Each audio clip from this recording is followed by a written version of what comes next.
Muy buenos días para todos.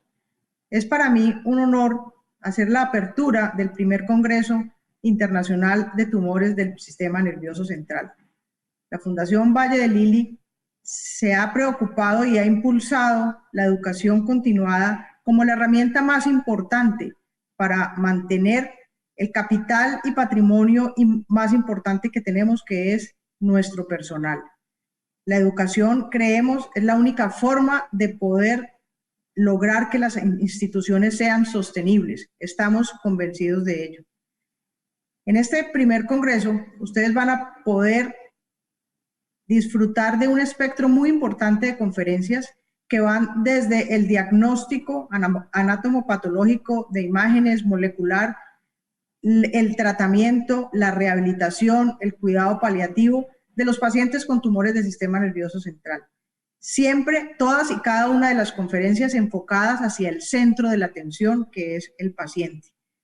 Creemos que esta es la forma en cómo mejor podemos ayudar a las personas que consultan a las instituciones de salud. Le damos un agradecimiento importante a los conferencistas internacionales y a los participantes internacionales, del mismo modo a los nacionales y locales de la institución, que se han comprometido no solamente con las charlas, sino con la organización del Congreso. En este momento le doy paso a la doctora Ana María para hacer la introducción del primer módulo. Muchísimas gracias.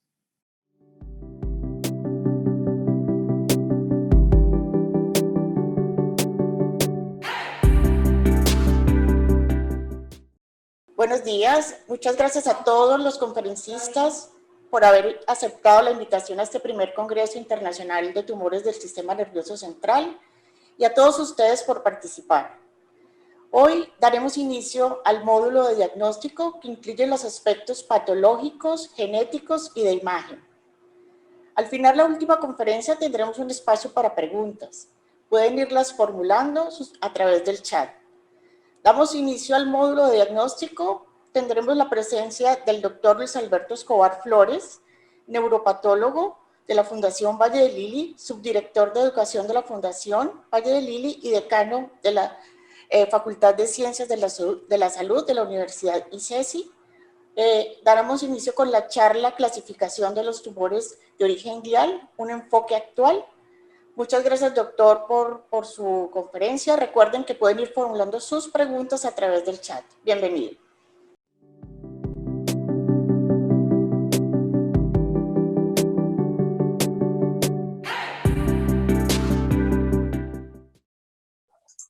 Bueno, muy buenos días a todos y muchas gracias por estar aquí con nosotros en este primer Congreso Internacional de Tumores del Sistema Nervioso Central.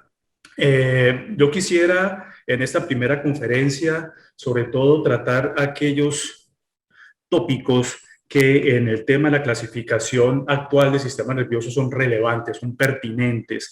Inicialmente quisiera hacer esta reflexión rápidamente de cómo el papel del patólogo, el neuropatólogo ha ido cambiando en el tiempo y cómo va de la mano además con las diferentes clasificaciones. Inicialmente lo que tenía realmente el patólogo para hacer diagnóstico, su imagen diagnóstica era el cerebro completo, en autopsias, por lo tanto se trataban de diagnósticos claramente secundarios. Actualmente hacemos diagnósticos primarios, diagnósticos de recidivas y por supuesto gracias a esto los pacientes viven más tiempo y gracias sobre todo a lo que actualmente conocemos como un manejo multidisciplinario de los tumores del sistema nervioso central, con un número muy importante de colegas y de protagonistas haciendo parte del equipo que van ustedes a conocer durante nuestro congreso.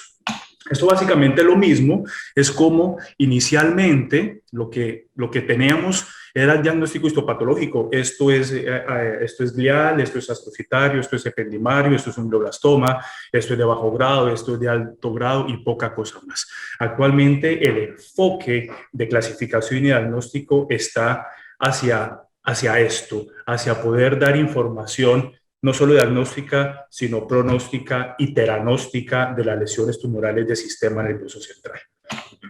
Desde el 2010, básicamente, se viene trabajando en cómo lograr una clasificación diferente a aquella del 2007, que era netamente morfológica, una clasificación que apuntara más al tema pronóstico y diagnóstico, como en este caso.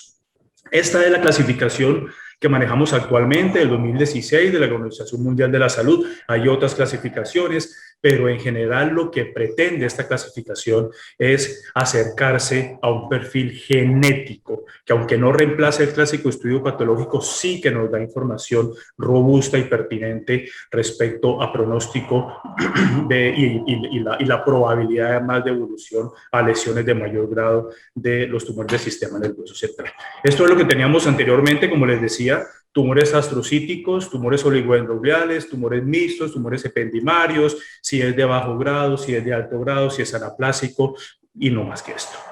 La clasificación actual, como ustedes ven, empiezan a aparecer lo que podríamos simplemente considerar biomarcadores o marcadores de patología molecular o marcadores genéticos que dan esa información adicional. Es decir, la clasificación actual de los tumores del sistema nervioso central lo que pretende es que la información que de patología sale para el colega y para el paciente le dé una información pertinente en cuanto a el pronóstico y las posibilidades de evolución del paciente. Miren, aparece el IDH mutado no como parte del diagnóstico, aparece la codelesión 1p19q como parte de la clasificación diagnóstica, y adicionalmente empieza a aparecer en toda la clasificación lo que tiene que ver con la metilación MGMT, el EGFR, el BRAF, etcétera, etcétera. Entonces, el punto primordial diferencial de estas nuevas clasificaciones es la aparición de estos biomarcadores y la importancia de estos biomarcadores. Los tumores del sistema nervioso, sabemos, siguen siendo tumores que no son, digamos, los que más encontramos en nuestros pacientes, son menos del 2% de las neoplasias malignas, son la segunda causa de tumores en niños después de la leucemia, el 60% de las lesiones son de origen neuroepitelial, el 28% son meningios. Como ustedes ven, hay muchos más tumores estadísticamente en adultos que en niños, pero la proporción de adultos y niños entre maligno y benigno, pues son más la cantidad de tumores malignos que benignos en los niños, pero en general a lo que le apuntamos con las actuales clasificaciones es a tener información pronóstica del comportamiento de estos tumores. Esto es del Registro Poblacional de Cáncer de Cali, extraído en abril de este año. Ni siquiera en los 10 primeros tumores encontramos el sistema nervioso, pero sí que hay una implicación importante con la edad, y esto es relevante ahora que hablemos un poco de los glioblastomas secundarios y la implicación en la clasificación. Eso es un poco anterior, 2010, pero aquí sí que aparece el sistema nervioso en el registro poblacional. No es el más común, pero sigue siendo un tumor supremamente importante. Hasta el 75% de todos los gliomas, de todos los tumores gliales del sistema nervioso son o glioblastoma o astrocitoma, y de ahí la importancia en que nos centremos sobre todo en los tumores de origen glial. Como les digo, la clasificación de la Organización Mundial y otras clasificaciones y otros consensos están apuntando básicamente a trascender la clasificación netamente morfológica, que la tenemos claramente establecida, solo para que tengamos allí presente el astrocitoma grado 1, astrocitoma pilocítico, que sabemos que es una lesión poco densa en cuanto a células, es una lesión que tiene componente quístico y componente denso, con estas fibras de Rosenthal que son características, y con los gránulos eosinofílicos, como lo vemos aquí. Es una lesión sin actividad mitótica, con algo de atipia celular, pero sin anaplasia propiamente. Cuando hablamos del astrocitoma difuso o la lesión grado 2, estamos hablando de una lesión más densa celularmente, de nuevo los componentes quísticos, la variante fibrilar, de las más conocidas o de las que más encontramos, la gemistocítica, la protoplásmica y la de células granulares.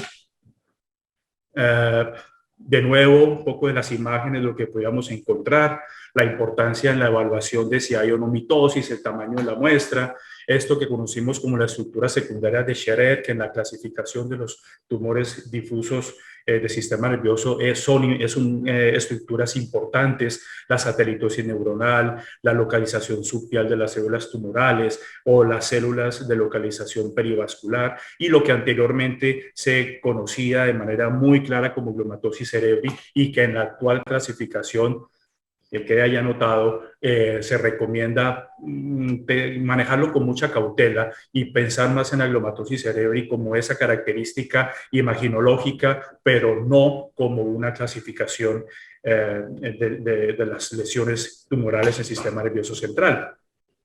Entonces, empiezan a aparecer algunas de las ayudas diagnósticas y de los biomarcadores que nos empiezan a dar información adicional, que es precisamente lo que pretende la actual clasificación, como el IDH1, que vamos a ver un poco más adelante.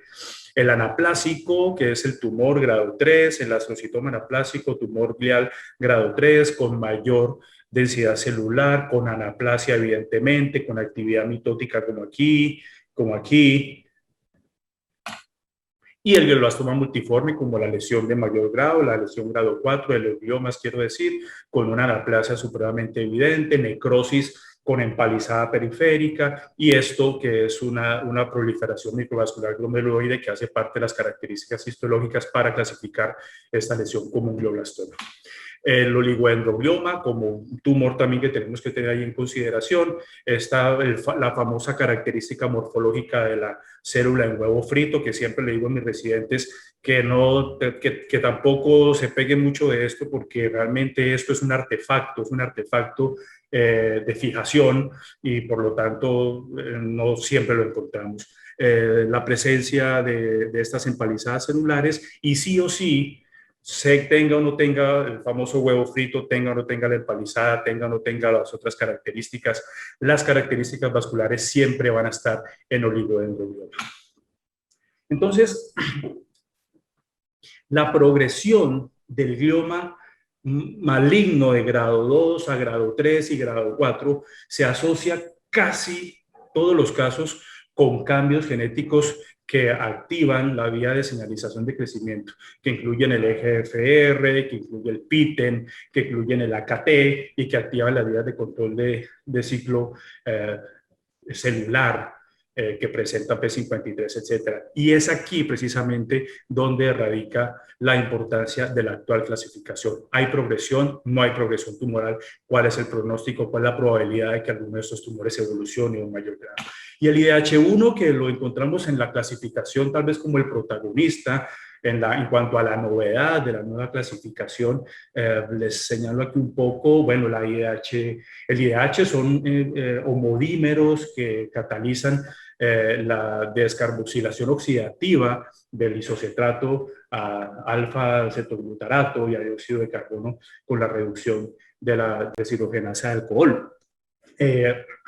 Pero digamos que básicamente la catalización termina en un producto que se utiliza para la generación de glutatión reducido, que es el principal antioxidante celular que favorece la supervivencia celular y la antiapoptosis. Entonces, digamos que en general lo que termina produciéndose ante la mutación del IDH es un incremento en los niveles de radicales libres, y pues de allí que sea supremamente importante la presencia o no de esta mutación para darnos información adicional acerca de los tumores del sistema nervioso.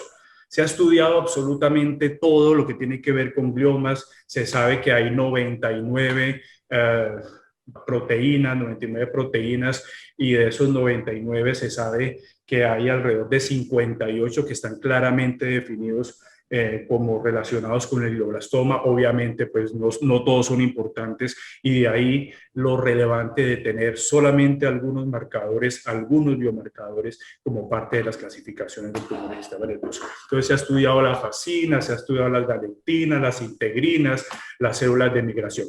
En lo que realmente coincide la literatura es en esto, en que la información adicional en la clasificación de tumores del sistema nervioso, desde los astrocitomas pilocíticos grado 1 hasta el glioblastoma, radica en estas moléculas que ojalá todos pudiéramos desde patología reportar en nuestra clasificación de tumores del sistema nervioso.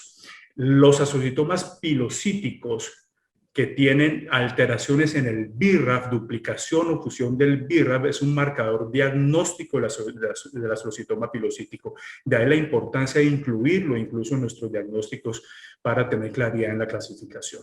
Todo lo que es oligodendroglial tiene estas características. Sabemos que el 1P19Q, la lesión del 1P19Q es un marcador, es un sello diagnóstico del tumor de origen oligodendroglial y está asociado siempre a mejor pronóstico. Aquellos tumores con codelesión 1P19Q implican un mejor pronóstico, una mejor respuesta, aunque no está confirmado que tenga realmente una predicción de respuesta particular a algún tipo de tratamiento. Y los astrocitomas, sea difuso o anaplásico, tienen la mutación IDH1 y la metilación MGMT. ¿Cuál es la importancia aquí? Cuando hablamos de glioblastoma, sí que tenemos que hacer la diferenciación en nuestra clasificación, si es un glioblastoma que tiene mutación IDH1 o no, porque el astrocitoma, el glioblastoma secundario tiene la mutación IDH1 y el primario no lo tiene, y allá hay una diferencia de comportamiento y de pronóstico. La metilación MGMT es fundamental. Tenemos o no tenemos metilado al promotor MGMT, es supremamente importante porque este sí que es un predictor de respuesta de los glioblastomas a la terapia alquilante. Y aquí está básicamente lo que se pretende en la clasificación incluir cuando se trata de lesiones grado 1, si hay o no hay duplicación del BRAF, cuando se trata de grado 2 o de grado 3, si hay o no hay mutación del IDH1 y del IDH2, y en el grado 4 glioblastoma, además de ese IDH1, si tiene o no tiene la metilación MGMT. Y todo lo que tenga que ver con oligodendroglial, incluir dentro de nuestro diagnóstico, teniendo en consideración la nueva clasificación, si hay o no hay lesión de la codelesión 1P19Q. Esto básicamente lo mismo, lo que les decía acerca de los astrocitomas pilocíticos con la vía de señalización del MAPK, y la importancia de esa mutación IDH1 y IDH2 como biomarcador y la importancia de incluirlo en nuestros diagnósticos. Lo que encontramos generalmente es una mutación en el codón 132 del IDH1, que es el que básicamente hay un reemplazo del aminoácido arginina en la posición 132 por histidina, y es lo que nosotros en inmunistoquímica podemos medir y reportamos como parte de nuestro diagnóstico. ¿Tiene nuestro tumor sí o no mutación del IDH en esta parte del codón? Claramente está establecido que las lesiones que tienen esta mutación, bien este Kaplan-Meier tiene mayor sobrevivencia, y de ahí la importancia. Nos ayuda también de alguna forma desde el punto de vista diagnóstico, porque otros tumores no suelen tener la mutación, pero básicamente nos da esa información pronóstica. Lo mismo, así lo encontramos nosotros en inmunistoquímica. Lo mismo, negativo y positivo. Generalmente lo encontramos completamente positivo, a veces es parcialmente positivo, y esto no necesita estudios moleculares adicionales. Cuando la inmunistoquímica tiene estas características, podemos decir sin ninguna duda de que tiene la mutación IDH1. Cuando es negativo, recuerden que el IDH1 se presenta en más del 95% de las mutaciones de tipo IDH en los gliomas son de IDH1, pero hay un porcentaje muy pequeño que son IDH2. Entonces, si encontramos que es negativo el IDH1, está indicado a hacer pruebas moleculares para descartar que no sea ese pequeño grupo de IDH2.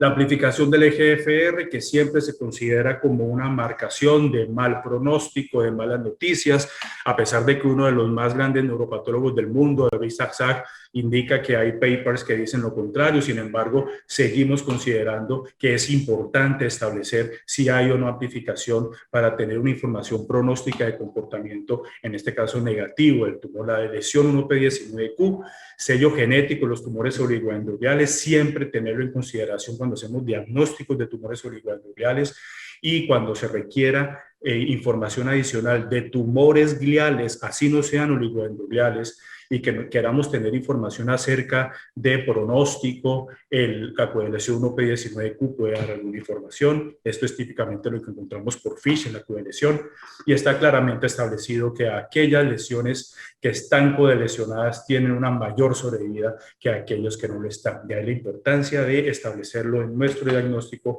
y en nuestra clasificación. El PITEN es otro marcador que solemos utilizar como mutación más frecuente en los glioblastomas. Nuestro paradigma, digamos, en cuanto a cómo pensamos los glioblastomas ha cambiado, y ahora sabemos que la gran mayoría de los glioblastomas pertenecen a este grupo de tumores que llamamos glioblastomas primarios, que tienen unas características de mutación supremamente claras, y un pequeño grupo que son glioblastomas secundarios. La importancia en cuando nosotros en la clasificación, en nuestro diagnóstico decimos IDH1 mutado o no mutado, lo que implica es esto, porque estamos diciendo si es primario o es secundario, y las características del comportamiento y la presentación del primario versus el secundario realmente son importantes, y la sobrevida, a pesar de que siempre tiene mal pronóstico el glioblastoma, suele darnos información de mejor pronóstico cuando se trata de un glioblastoma secundario, es decir, de un glioblastoma IDH mutado que viene evolucionando de una lesión de menor grado. De ahí la importancia de tener esta clasificación. Por otro lado, en nuestro diagnóstico, siempre darle esta información adicional al colega del paciente, tiene o no tiene metilación del promotor MGMT, esta lesión tumoral, este glioblastoma, es supremamente importante, está claramente definido. Este es uno de los primeros estudios que mostró realmente la verdadera diferencia en cuanto a la supervivencia de los gliomas que tenían un fenotipo metilante. Una de las, digamos, de las cosas que fue más interesante fue encontrar que hay un grupo de gliomas y un pequeño grupo de glioblastomas que tienen este fenotipo que se comporta mucho mejor que los glioblastomas promedio.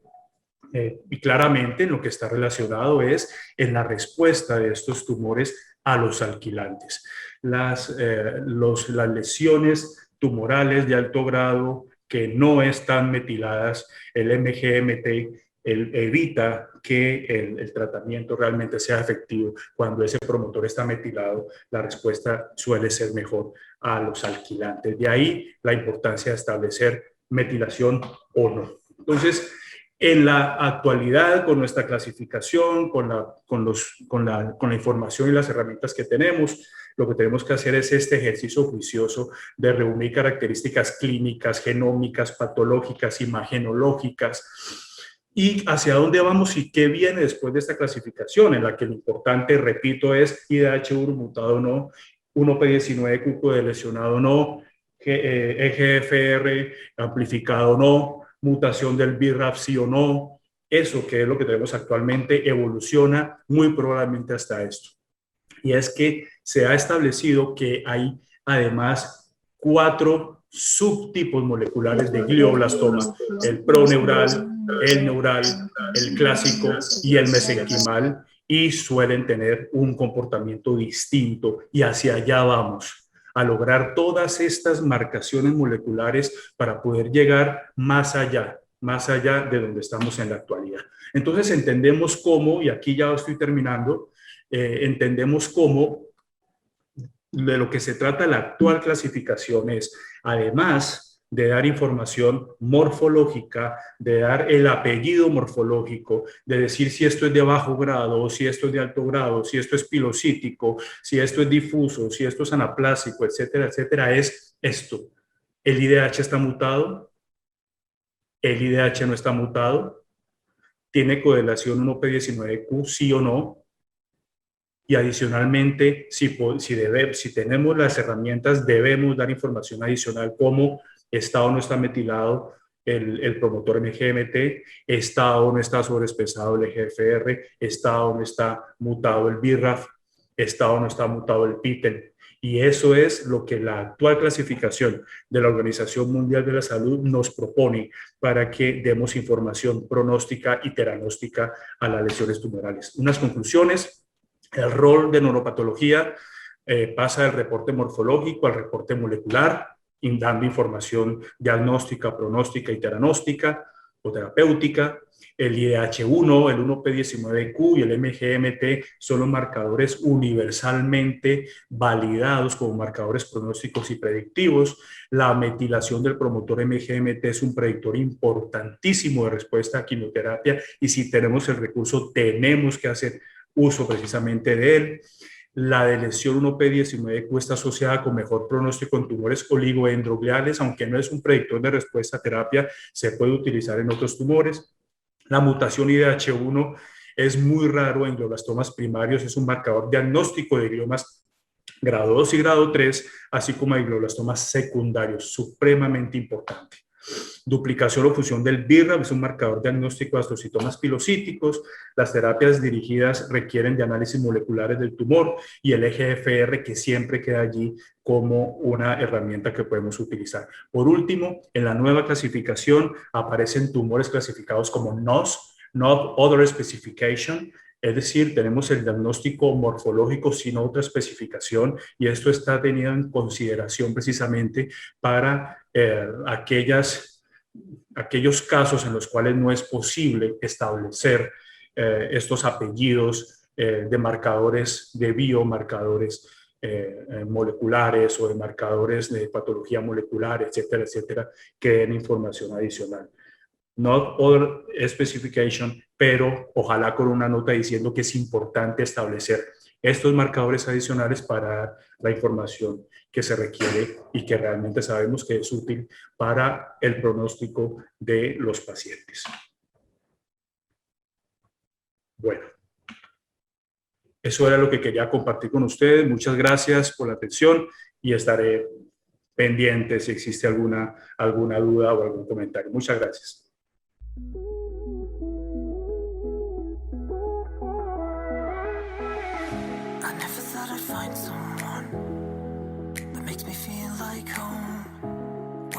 Time is frozen. I don't wanna let you go, but I'm better off alone, and you're just living in the moment. The feelings that you have should be yours right now. I'll never say the words when time runs out. I think we lost ourselves for a minute, couldn't see the end.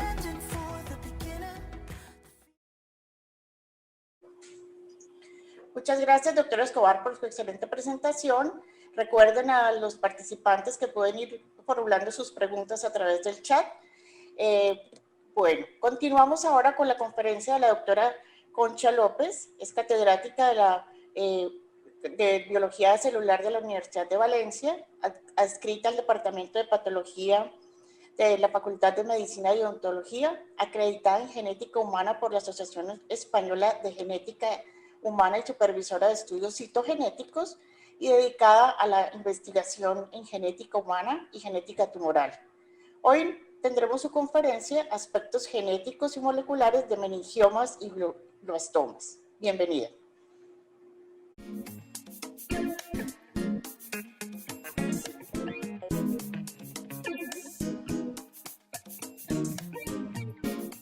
Buenos días. Lo primero de todo, muchas gracias por la invitación al primer Congreso Internacional de Tumores del Sistema Nervioso Central.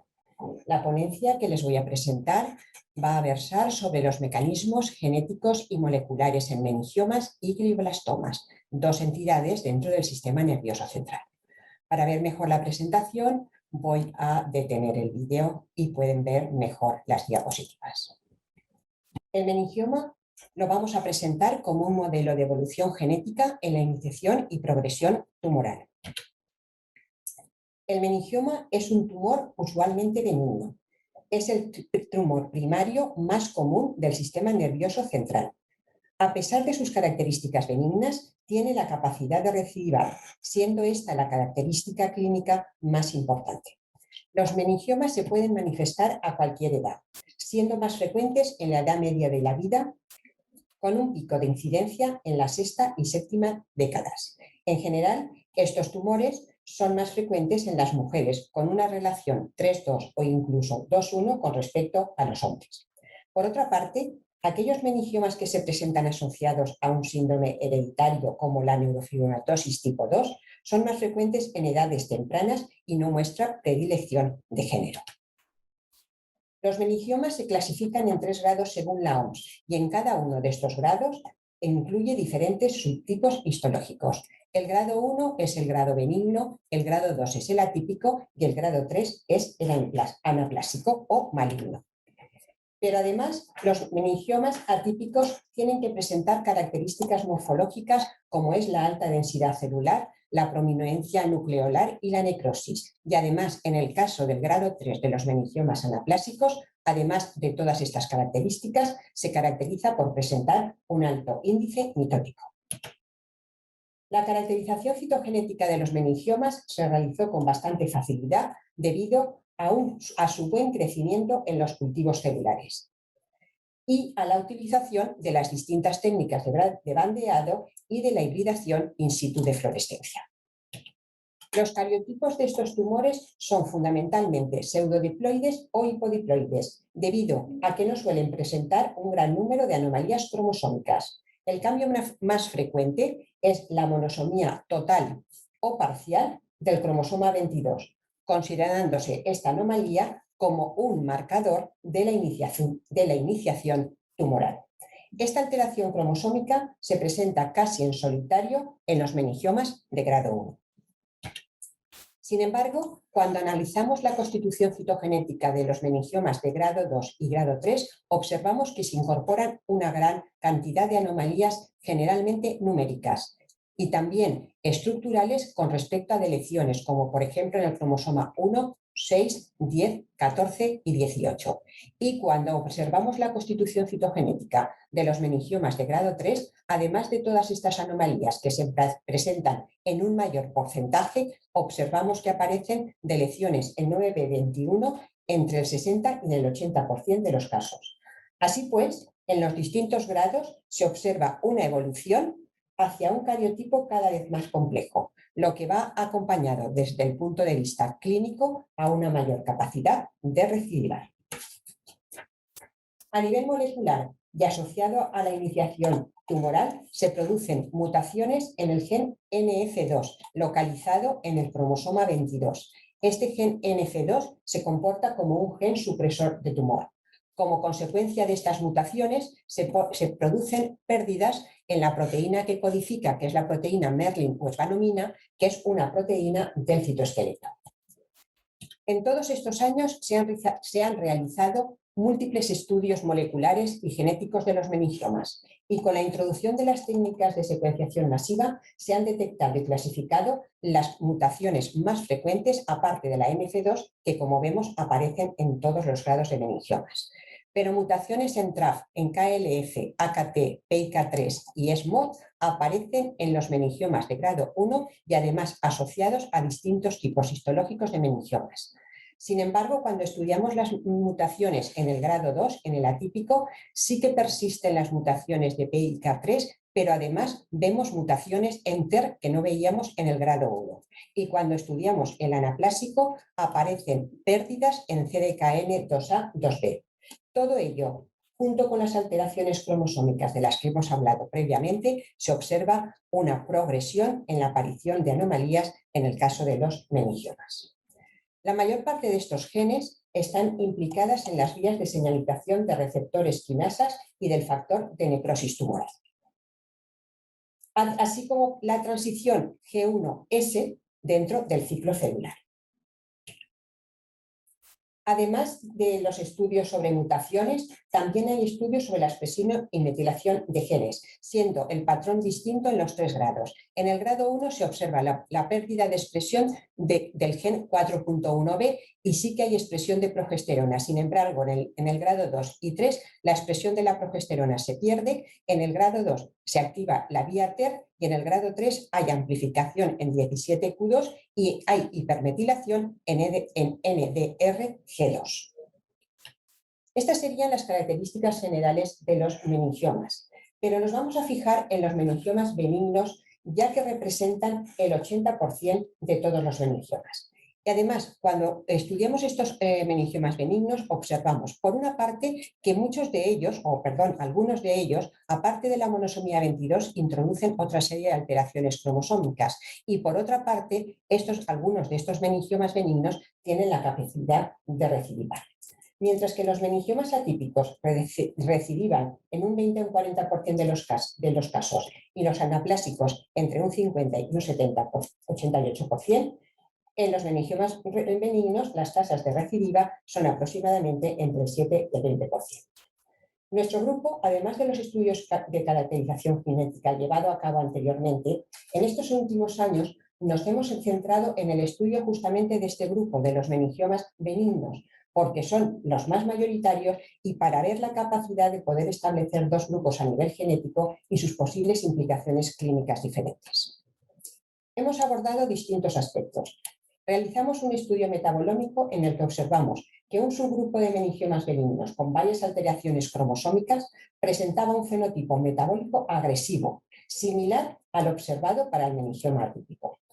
De acuerdo con este perfil metabólico detectado en este grupo, estos tumores tendrían una mayor demanda de energía, mayores condiciones hipóxicas, un aumento de recambio de la membrana y la proliferación celular y posiblemente una mayor resistencia a la apoptosis. Por otra parte, hicimos un estudio con arrays de expresión y viendo este grupo de meningiomas benignos que presentaban alteraciones cromosómicas y un perfil metabolómico alterado, también presentaban además una expresión de los arrays más agresivo y similar al que hemos observado en el meningioma atípico. Alteraciones en la expresión de genes implicados en la regulación de transcripción, principalmente el gen LMO3 y los genes implicados en el metabolismo tumoral, como el IGF-1RE, se expresaron preferentemente en este subgrupo. Dado que el principal problema clínico de los meningiomas son las recidivas, últimamente estamos haciendo los estudios genéticos sobre ellos para ver las diferencias con los tumores primarios. Publicamos un estudio sobre la variación en el número de copias en genes supresores de tumor y de metilación sobre un conjunto de 120 meningiomas, de los cuales 28 eran recidivas. Y observamos que el número de genes supresores de tumor hipermetilado por caso fue significativamente mayor en las recidivas que en los tumores primarios. Igualmente, fue mayor en los meningiomas benignos que recidivaron que en los tumores de pacientes que no mostraron evidencia de enfermedad durante el seguimiento. Y además, atendiendo a los distintos genes, la hipermetilación en RAS-F1, MLH1 y CDKN2B se considera un factor pronóstico al estar relacionado con mayor tasa de recidivas. La otra entidad que les voy a presentar es el glioblastoma o glioblastoma multiforme como paradigma de heterogeneidad genética. El glioblastoma es el tumor primario maligno más frecuente de los tumores del sistema nervioso central. Su nombre quedó establecido por la clasificación de Laos en el 2000 como glioblastoma o glioblastoma multiforme. Tiene una supervivencia muy baja, con una media alrededor de los 14 meses. Sus dos características biológicas más importantes responsables de su malignidad son la gran capacidad angiogénica y su capacidad de infiltración a las estructuras adyacentes dentro del cerebro. Es un tumor de rápido crecimiento, compuesto por una mezcla heterogénea de células tumorales astrocitarias propiamente diferenciadas, con patrones celulares y tisulares diversos, con pleomorfismo, necrosis, proliferación vascular y frecuentes mitosis. Desde el punto de vista inmunohistoquímico, son GFA positivo. Su patrón citogenético se caracteriza por tener una gran variación en el número de copias, reestructuraciones estructurales y una gran inestabilidad genética. Las trisomías más frecuentes afectan al cromosoma 7, 8, 10 y 22 y las anomalías estructurales a los cromosomas 7 y 9. En el año 2016, la OMS realiza una clasificación molecular de los glioblastomas en base al estatus del IDH, separando a los glioblastomas en IDH mutado y glioblastomas IDH salvaje. Pero hay que especificar que el más del 90% de estos glioblastomas primarios son IDH no mutados. Según estos dos tipos, presentan distintas características clínicas e histopatológicas, pero también presentan distintas alteraciones genéticas. Concretamente, mutaciones en el promotor TER son más frecuentes en el glioblastoma salvaje que en el mutado, mientras que las mutaciones en P53 son más frecuentes en el mutado que en el salvaje. Lo mismo que las mutaciones en TRX, que son frecuentes en el glioblastoma IDH mutado y muy raras en el salvaje. Las alteraciones que afectan al EGFR, ya sean amplificaciones o mutaciones, están asociadas al glioblastoma salvaje y son muy raras en el mutado. Mutaciones en PTER no es que sean muy frecuentes, pero cuando se producen en el glioblastoma no mutado. Y sin embargo, la metilación de MGMT aparece tanto en el glioblastoma salvaje como en el mutado, pero con mayor frecuencia en el mutado. De todas estas características genéticas es la mutación en el IDH y la hipermetilación en MGMT las dos características de mejor pronóstico. Aunque no está recogida en la OMS, en el año 2010 y contrastado con los datos de la TTGA, apareció una clasificación de glioblastomas basándose en arrays de expresión. Lo dividían en 4 grupos: proneural, neural, clásico y mesenquimal, cada uno de ellos con un patrón diferente de expresión génica. Y a partir de este momento, distintos trabajos han ido apareciendo en base a esta clasificación. Sin embargo, al relacionar estos arrays de expresión con los datos génicos con estos 4 grupos, esta separación no es tan evidente, dado que la distribución de mutaciones o la distribución en la variación en el número de copias de los distintos genes no separan también estos 4 grupos. Dado la heterogeneidad genética de esta entidad, en todos estos años hay una gran cantidad de trabajos en todos los ámbitos biológicos en el comportamiento de este tumor. En nuestro grupo nos hemos centrado en las alteraciones de EGFR y sus asociaciones, ya que esta alteración aparece mayoritariamente en el glioblastoma primario no mutado, siendo además este el grupo mayoritario de tumores. El receptor de factor de crecimiento epidérmico, EGFR, es una tirosina quinasa transmembrana localizada en la banda cromosómica de 7p12. En el glioblastoma, este gen está modificado de 2 maneras, o bien en forma de amplificación y sobreexpresión, o bien en forma de mutación, siendo la mutación V3 la más frecuente y además la mutación que la mayor parte de veces va asociada a la amplificación. Nuestro grupo estudió las posibles formas de amplificación de EGFR, tanto en cultivos celulares como en tumores primarios de glioblastoma, y encontró que además de la forma típica de amplificación en forma de dobles minutes, aquí tienen una metafase con los dobles minutes y aquí un núcleo interfásico también con dobles minutes, aparte de esta forma de amplificación, encontramos otra forma de amplificación que consistía en que los genes amplificados de EGFR se insertaban sobre los propios cromosomas 7. En esta imagen hay 3 cromosomas 7 y la amplificación del EGFR está distribuida en los 3 cromosomas. Este tipo de amplificación se denomina inserción genómica. Aunque aparece en los glioblastomas, aparece de forma minoritaria. De esta forma, dentro de los tumores de glioblastomas y asociados al EGFR tendríamos 3 grupos: glioblastomas con alto nivel de amplificación en forma de dobles minutes, glioblastomas con un nivel bajo de amplificación en forma de inserción y glioblastomas no amplificados. Estuvimos realizando distintos estudios genéticos para poder diferenciar a nivel molecular estos 3 grupos. En un estudio con FISH y con la técnica de MLPA, con varios paneles de genes, en una recopilación de 137 casos, observamos, primero, que la acumulación de alteraciones genómicas en los glioblastomas pone de manifiesto la gran inestabilidad genética de este tumor. Y segundo, que existían diferencias entre los tumores con amplificación o no de EGFR. Concretamente, observamos 3 clústeres. Uno de ellos que estaría independiente de la amplificación de EGFR. El otro que sí que sería dependiente de EGFR, pero además presentaría la mutación en V3 y alteración en la copia de genes de una serie de genes relacionados con la matriz extracelular y con el tráfico intracelular. Y un clúster 3 también dependiente de EGFR, pero con variación en el número de copias de P53 y en otros genes relacionados con el metabolismo del PDA y la transición G1S. Además, haciendo un análisis de estas alteraciones, encontramos que la asociación de la variante mutada de EGFR y la variación en el número de copias del gen de la leucina son marcadores de mal pronóstico. Acabamos de hacer un estudio con la metodología de la secuenciación masiva en lo que constituye la secuenciación del exoma y hemos comprobado que las mutaciones en el panel de genes estudiados también se pueden discriminar entre los tumores amplificados y no amplificados de EGFR.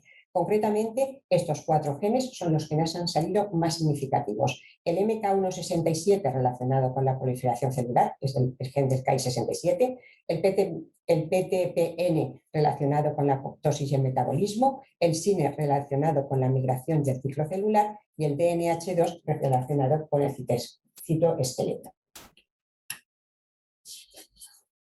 Siguiendo esta línea de diferenciar grupos de glioblastoma, siempre dentro de los no mutados, realizamos un estudio de microRNAs observando diferencias entre los glioblastomas altamente amplificados, bajo nivel de amplificación y los no amplificados. Un grupo importante de estos microRNAs diferenciaban estos grupos, algunos de ellos sobreexpresados y otros infraexpresados. Y nos fijamos en uno principalmente con mayor significancia estadística, el micro 200C. La familia 200C juega un papel esencial en la supresión de tumores al inhibir la transición epitelio-mesenquimal. Es el paso inicial de la metastasis. Durante la AMT, las células pierden adherencia y aumentan su motilidad. Una alteración en la expresión de este micro 200C participaría en la infiltración tumoral, problema fundamental en la malignidad del glioblastoma. En nuestro estudio se ve claramente el patrón distinto de expresión de microRNA en el grupo de tumores altamente amplificados con respecto al grupo de tumores baja amplificación o no amplificados. Estas investigaciones sobre el micro 200C lo hemos estudiado en cultivos celulares, concretamente en cultivos primarios y líneas celulares establecidas. Y dentro de los cultivos primarios, escogimos cultivos con alto nivel de amplificación, cultivos con bajo nivel de amplificación y cultivos sin amplificación. Y lo que hemos visto es que la modulación del micro 200C se hace vía CEP, que es la vía habitual en los tumores mesenquimales, pero que además en los tumores en donde existe sobreexpresión de 200C y por tanto baja la expresión del C, en los tumores sin amplificación de EGFR o con baja amplificación, está relacionada con una inhibición en la migración celular, cosa que no se ve en los que son altamente amplificados. Pero sí que se observa también que el silenciamiento de EGFR también inhibe la inmigración celular. Y por último, hemos abierto una nueva vía de investigación en cultivos celulares y en las células madre que hay en ellos, ya que se está viendo que estas pueden ser responsables de la recurrencia y la resistencia terapéutica de los glioblastomas. Así que hemos estudiado tanto las células adherentes y las células en neurosfera que corresponderían a estas células madre. Hemos estudiado los receptores tipo TOL, TLR, que reconocen múltiples ligandos y desencadenan la respuesta inmune de las células inmunes maduras. La expresión de TLR se ha descrito recientemente en las células neurales, incluidas las células madre neuronales. Con estos estudios hemos observado 3 cosas: que la expresión de TLR en las células de glioblastoma existe y que por primera vez las describimos en las células de glioblastomas madre, definidas estas por ser CD133 positivo y CD44 positivo. Segundo, que la expresión de marcadores de las células madres disminuyó en presencia de 2 de los ligandos estudiados. Estudiamos muchos, pero en 2 de ellos, en el PAN3 y el LPC, esta expresión de marcadores disminuye, lo que indicó diferenciación dependiente de TLR. Y tercero, que el tratamiento simultáneo con este ligando más temozolomida, que es la droga de tratamiento básico para el glioblastoma, se observó un aumento significativo de la muerte celular en comparación de si poníamos solo el ligando o poníamos solo la temozolomida. Estos resultados sugerirían un efecto sinérgico entre el ligando PAN3 y la temozolomida, basados en la inducción de la diferenciación de células madre dependiente de TLR hacia células madres del glioblastoma, que exhibieron mayor sensibilidad, las son las que exhiben mayor sensibilidad a la quimioterapia. Como se puede ver, El campo de la genética de los tumores del sistema nervioso central está muy abierta y concretamente para el glioblastoma, que es un tumor tan agresivo, se necesitan todos los esfuerzos posibles para conseguir tratamientos efectivos, que será el fin último de toda investigación. Muchísimas gracias por su atención y un saludo desde el Grupo de Investigación en Tumores del Sistema Nervioso Central de la Facultad de Medicina y Odontología de la Universidad de Valencia. Luego atenderemos sus dudas.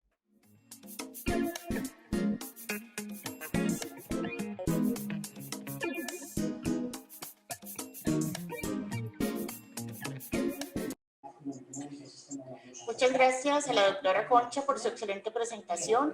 Vamos a finalizar este módulo con el doctor Juan Camilo Márquez García, radiólogo de la Universidad Javeriana de Bogotá, Fellowship de Investigación Clínica de Neuroradiología en la Universidad de Carolina del Norte, neuroradiólogo pediátrico de la Universidad de Toronto y del Hospital SickKids y neuroradiólogo diagnóstico y de cabeza y cuello de la Universidad de McGill en Montreal.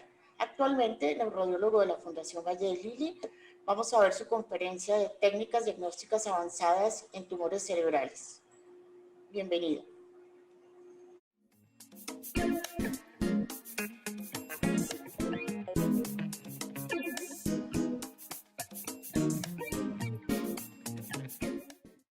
Hola, yo soy Juan Camilo Márquez.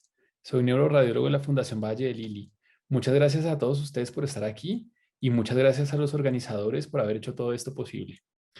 Espero que al final de esta conferencia tengan un conocimiento un poco más amplio acerca del abordaje de las imágenes tanto en diagnóstico como en seguimiento de los tumores cerebrales. El día de hoy vamos a hablar acerca de las técnicas diagnósticas avanzadas en tumores cerebrales. Inicialmente les voy a hablar un poco de la clasificación de los tumores. Estos se dividen en tumores primarios y secundarios. Los primarios pueden tener un origen glial o no glial. Los no gliales corresponden al linfoma, a los meningiomas, a los schwannomas y a los craniofaringiomas, mientras que los gliales van a corresponder a aquellos tumores que se originan en las células astrocíticas, ependimarias, oligodendrogliales y de los plejos coroide. Es importante saber que los glioblastomas corresponden a la tercera parte de los tumores del sistema nervioso central y a 80% de los tumores malignos. Estos pueden ser focales, como por ejemplo ocurre en el astrocitoma pilocítico o en el astrocitoma subependimario de células gigantes, o pueden ser difusos, como es el caso de los glioblastomas y los astrocitomas anaplásicos.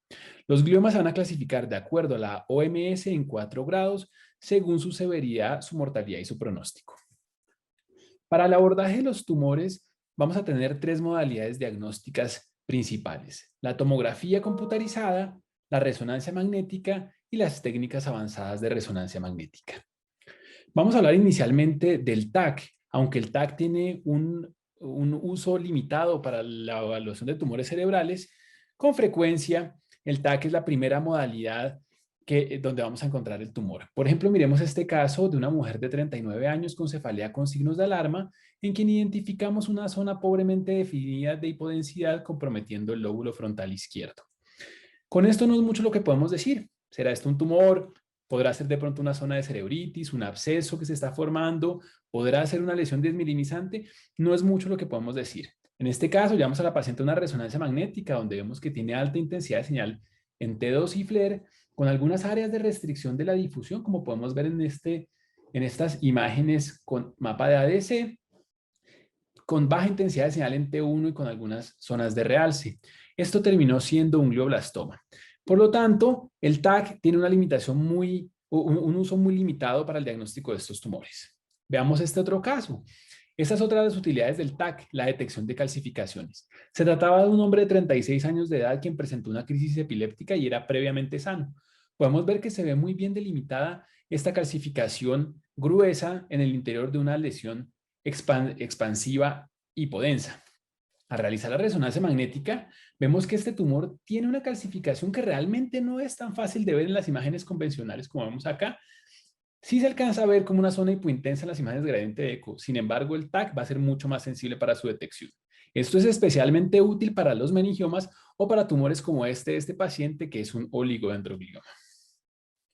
Pasando ahora a las imágenes convencionales de resonancia magnética, debemos ver que estas imágenes son muy útiles para sugerir un grado histopatológico del tumor, especialmente para detectar la extensión y la infiltración del tumor, para caracterizar su comportamiento y para ver cuáles son las áreas del cerebro que están comprometidas. Veamos estos dos casos. Un paciente de 30 años que presentó epilepsia, donde vemos en FLAIR una lesión focal frontal derecha que no demuestra realmente restricción de la difusión ni nada de realce. Y si lo comparamos con este otro, que era un paciente de 25 años, con una masa muy heterogénea que comprometía el lóbulo frontal derecho, con algunas zonas quísticas y áreas de restricción de la difusión, como vemos en este mapa de ADC, con extenso realce de ese componente sólido. Vemos que son dos tumores que se comportan muy distinto.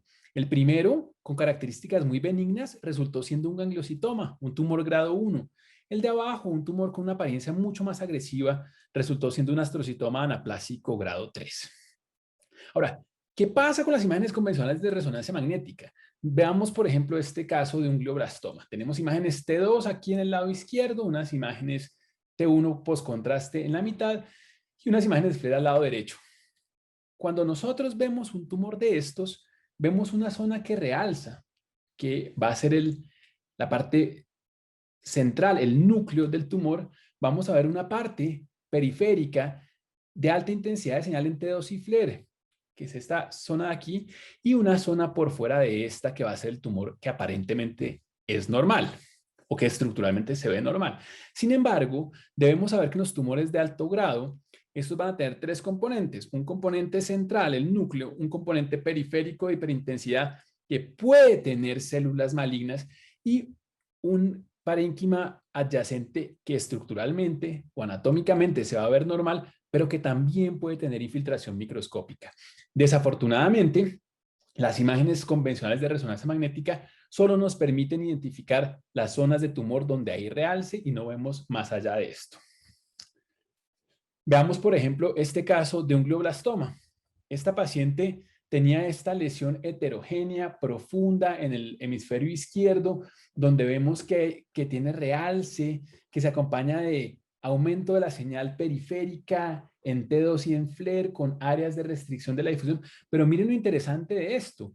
Esta zona que no presentaba realce del tumor es la zona que más demuestra restricción de la difusión y es la zona que más demuestra aumento de la perfusión. Es decir que no necesariamente las zonas que vamos a ver en las imágenes convencionales como tumor más agresivo van a ser esas regiones. Por eso debemos realizar imágenes avanzadas.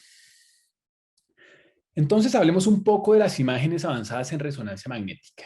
Estas van a aportar información de la fisiología, de la histología del tumor, van a darnos algunas claves genéticas, vamos a tener algunas características hemodinámicas del tumor y podemos incluso evaluar la química del tumor y el cerebro alrededor de este. Entonces, ¿cuáles son las utilidades de las técnicas avanzadas? Primero, poder tener un diagnóstico más certero y tratar de hacer una aproximación histopatológica, un grado histopatológico más preciso. Poder ayudar al neurocirujano a planear el abordaje quirúrgico, evaluar la respuesta al tratamiento y también los efectos que ese tratamiento va a tener sobre el resto del cerebro. Y como radiólogos, ¿cuál es nuestro rol? Nuestro rol es determinar la extensión de la lesión del tumor, tratar de hacer un abordaje cuál consideramos nosotros que es el grado histológico, ser siempre parte del equipo multidisciplinario y tener un rol activo para discutir este caso con todos los miembros del equipo y guiar el plan terapéutico para tratar de minimizar al máximo la morbilidad de estos pacientes después de su tratamiento. Lo que buscamos nosotros es conseguir un abordaje quirúrgico que sea más seguro, que el paciente tenga una mejor sobrevida, pero que esa sobrevida tenga menor disabilidad funcional después de su tratamiento. Empecemos hablando de la más básica de las imágenes avanzadas, que son las imágenes de difusión. Ya estamos muy familiarizados con estas imágenes porque casi siempre de rutina en la mayoría de los centros se realizan las resonancias magnéticas. Lo que estamos evaluando aquí es el movimiento browniano de las moléculas del agua extracelular. Por ejemplo, esto se ve comprometido en el edema citotóxico, que es cuando vemos un ACV. Esta fue la primera indicación que tuvieron las imágenes de difusión, encontrar los infartos agudos de cerebro.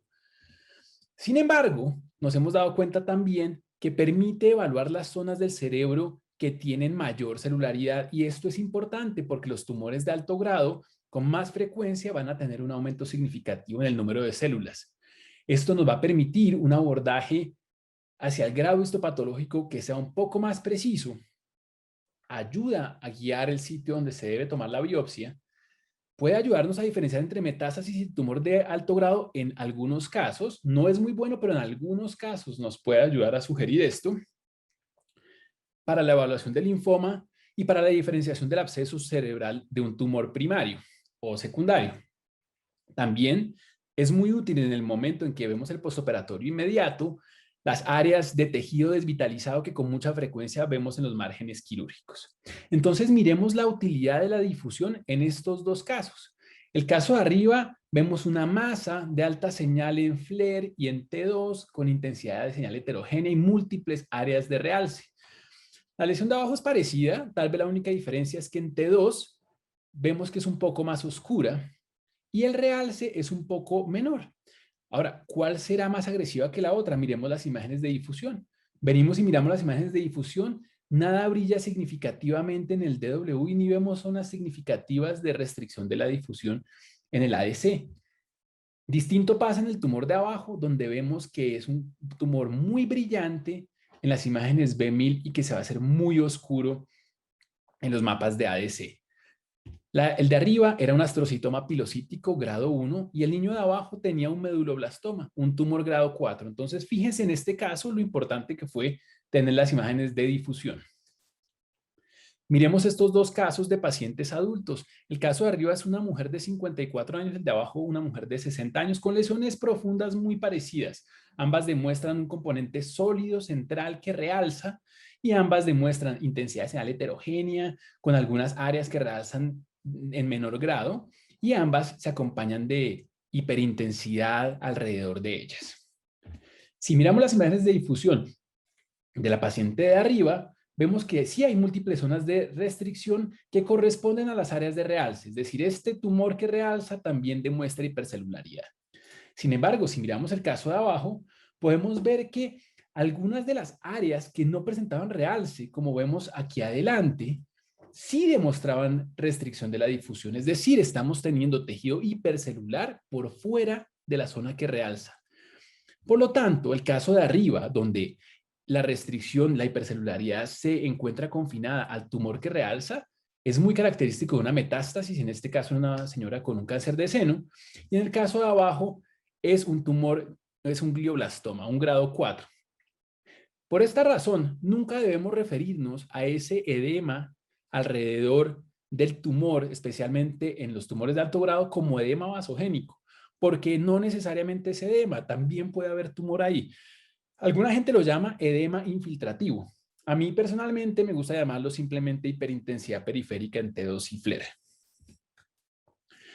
Ese es otro caso en el cual la difusión es muy útil. Vemos una paciente, un paciente de 52 años quien presentaba múltiples lesiones focales en el hemisferio cerebral derecho y vemos que el realce de estas lesiones es muy homogéneo y sólido. Pero lo que más llama la atención, sí, tiene unas zonas hiperintensas en T2 alrededor, pero lo que más llama la atención es que estos demuestran marcada restricción de la difusión y estos hallazgos son característicos de un linfoma primario del sistema nervioso central. Y este otro caso, también una lesión ligeramente heterogénea que se acompaña de hiperintensidad en T2 y FLAIR del parénquima adyacente con efecto de masa y que presenta también realce significativo periférico, pero en este caso vemos que la restricción no es del anillo, no es de esa cápsula, sino la restricción de la difusión, como vemos acá muy negro en el ADC, es el componente central. Y estas son típicas imágenes de un absceso piógeno. Entonces, fíjense cómo la difusión nos ayuda a diferenciar este tumor, este absceso, de un tumor de alto grado. Miremos este otro caso. Este es un paciente con un glioblastoma temporal izquierdo. Vemos una masa heterogénea que realza con restricción de la difusión. Pero lo que les quiero mostrar acá no es eso. Lo que les quiero mostrar es el postoperatorio. Fíjense en el momento en el que al paciente le realizan la resección quirúrgica, que vemos la cavidad ocupada por sangre y vemos que hay algo de realza aquí en la periferia. Esto no correspondía al tumor que tenía el paciente, pero sí vemos que en las imágenes de difusión hay una zona muy considerable de pequeña, pero muy brillante de restricción de la difusión que corresponde a algo de tejido desvitalizado en el margen quirúrgico. Entonces, esto ocurre con mucha frecuencia. Pasemos ahora a hablar de las imágenes de susceptibilidad.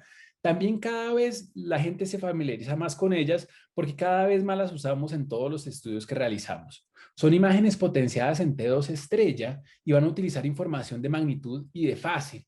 Estas imágenes van a ser muy útiles para detectar calcificaciones, pequeñas venas o sangrado, cualquier cosa que altere la homogeneidad del campo magnético. En este caso, estas imágenes que pueden ser paramagnéticas o diamagnéticas se van a ver muy oscuras, se van a ver muy negras y van a ser imágenes muy sensibles a su detección. ¿Para qué nos sirve esto? Las imágenes de susceptibilidad nos ayudan a incrementar la visibilización de algunos tumores, ya que nos permiten detectar hemorragia, calcio y neoangiogénesis. Y esto es lo que se ha llamado ITSS, Intratumoral Susceptibility Signal, la señal de susceptibilidad intratumoral. Además de esto, tenemos que tener en cuenta que si encontramos calcificaciones, esto nos puede indicar que probablemente o que puede ser un tumor de crecimiento más lento o de un menor grado. Por ejemplo, los oligodendrogliomas, los gangliogliomas, el astrocitoma pilocítico juvenil o el ependimoma. Rara vez los glioblastomas que tienen componentes oligodendrogliales pueden presentar algunas calcificaciones. Veamos, por ejemplo, este caso. Es un paciente que tiene un tumor frontal izquierdo de alta intensidad de señal en T2 y en FLAIR con algunas zonas de restricción de la difusión. Podemos ver que demuestra tal vez un poco de realce parcheado, pero identificamos esta zona hipointensa en las imágenes de susceptibilidad. Cuando vemos estas imágenes, vamos a tener un mapa de unas imágenes de fase, que son estas que son un poquito, digamos que se ven un poco ruidosas y no se ven tan atractivas, pero lo importante es que tratemos de determinar si esto que se ve hipointenso es sangre o es calcio. Como unas son ferromagnéticos y los otros son paramagnéticos, hay manera de diferenciarlos, se van a aportar distinto las imágenes de fase. Podemos ir a buscar alguna calcificación, sabemos que los pacientes normalmente tienen calcificación de la pineal o tienen calcificación de los plejos coroides y vamos a mirar si esos se van a aportar igual en las imágenes de fase. En este caso era oscuro como el calcio, era una calcificación, mientras que vemos que las venas que tienen material ferromagnético por su desoxihemoglobina van a verse brillantes. Podemos tener la claridad de que eso se trataba de una calcificación. Otra de las indicaciones de las... otra cosa que debemos saber es que cuando tenemos un tumor que empieza a crecer, esto va a aumentar la demanda metabólica y el aumento de la demanda metabólica va a llevar a isquemia. Esa isquemia hace que se libere factor de crecimiento vasogénico endotelial, que es lo que va a tratar de formar nuevos vasos para suplir esas necesidades metabólicas.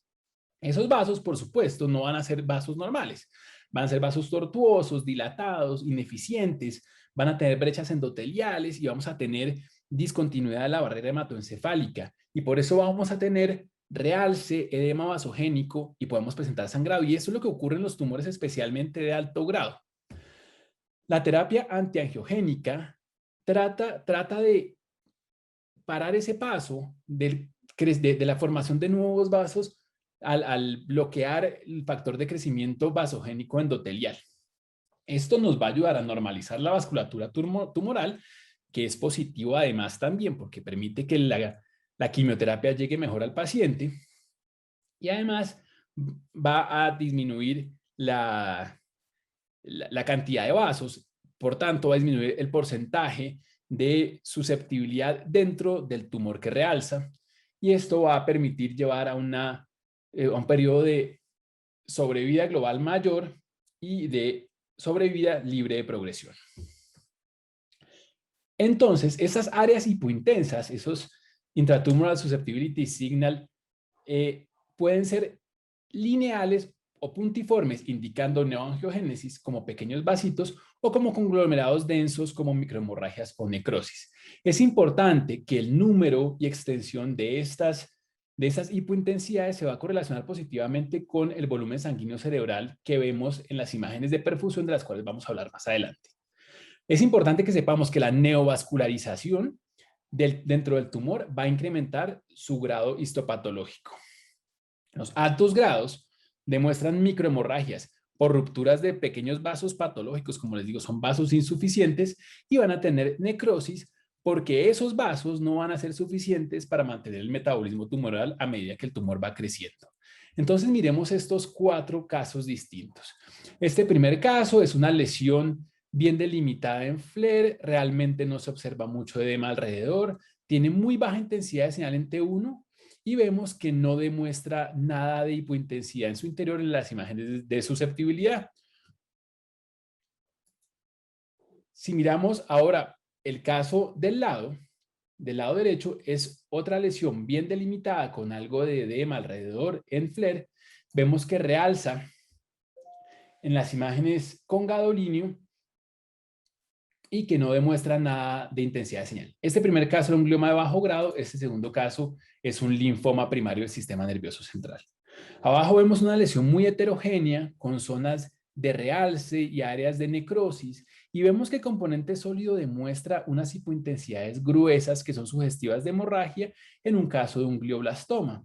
Y vemos el caso del lado, una lesión temporal de contorno pobremente definido con edema vasogénico y áreas de realce heterogéneo, y vemos que demuestran en su interior múltiples hipointensidades en susceptibilidad como pequeños puntos y comas, los cuales son sugestivos de neoangiogénesis y de aumento del número de vasos en su interior. Este también era un caso de un glioblastoma. Entonces, como les decía, entre más alto el grado del tumor, más posibilidad van a tener de tener sangrado. Muy bien, pasemos ahora a las imágenes de perfusión. La perfusión es la circulación sanguínea a través de un lecho vascular en un tejido vivo, es decir, el oxígeno, los nutrientes y los desechos, y esto va a ocurrir a nivel capilar. La visualización de condiciones hemodinámicas a escala microvascular es lo que vamos a evaluar nosotros en las imágenes de perfusión, distinto a la evaluación como tal de los vasos sanguíneos, que es lo que vemos nosotros en la angiografía por resonancia magnética. Para evaluar la perfusión tenemos 4 modalidades. La primera de ellas es la perfusión por TAC. Esta normalmente no se emplea para el seguimiento y diagnóstico de tumores cerebrales por sus altas dosis de radiación. Hay una forma de hacer perfusión sin medio de contraste, que es el marcado arterial por spin, o el ASL, el Arterial Spin Labeling, que se usa en algunas instituciones, sin embargo, todavía es un poco experimental.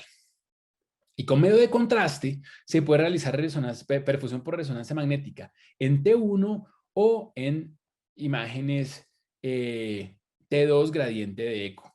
Lo que más se usa normalmente en la clínica son perfusiones cerebrales por resonancia magnética de susceptibilidad dinámica con medio de contraste. Y eso es lo que les voy a mostrar. ¿Qué es lo que ocurre? Cogemos estas imágenes ecoplanares T2 estrella muy rápidas que tienen una resolución que no es tan bonita, pero que no toman nada de tiempo en cubrir todo el cerebro, y empezamos a inyectar el medio de contraste. Estas imágenes son similares a las que veíamos en susceptibilidad, en SWI.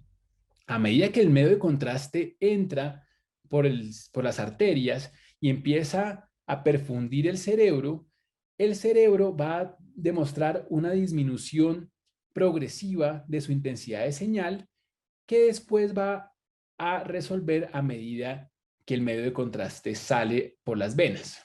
Esto nos va a dar unas curvas parecidas a estas al comparar intensidad de señal contra tiempo. Es decir, va a disminuir la intensidad de señal y después sube casi hasta la línea media, donde progresivamente va a volver a la normalidad. ¿Cuál es nuestro rol con las imágenes de perfusión como radiólogos? El diagnóstico en la presentación aguda, ayudar al clínico a guiar la obtención de la biopsia, llegar a un plan quirúrgico y a una terapia médica, evaluar la enfermedad residual o recurrente y también poder caracterizar los cambios relacionados con el tratamiento.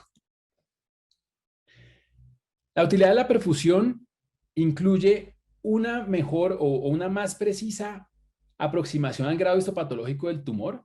Hay una hipótesis del switch angiogénico, y es que si recordamos, algunos de los tumores de alto grado provienen de tumores de bajo grado, y entonces algunos autores consideran que la perfusión nos permite encontrar esos pequeños aumentos focales de la perfusión antes de que las imágenes convencionales nos muestren ningún cambio, y ese switch angiogénico es la zona donde se está empezando a transformar el tumor, a sufrir una degeneración anaplásica, y podemos determinar esto desde antes de que sea clínicamente aparente o de que lo podamos ver en imágenes convencionales.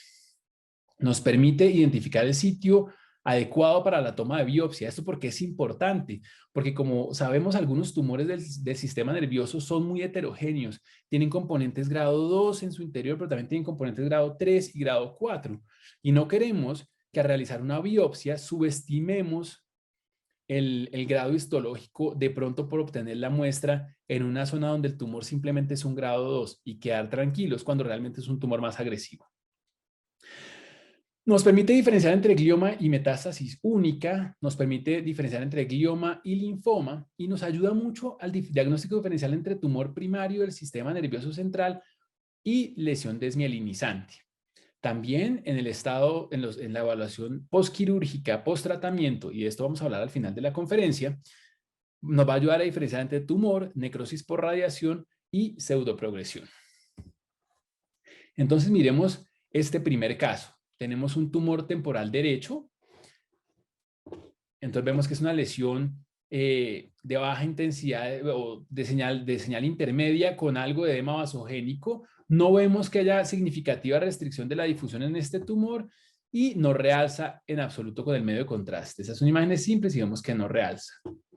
Nuevamente aquí en las imágenes de T2 coronales vemos esta zona de aumento de la señal en T2.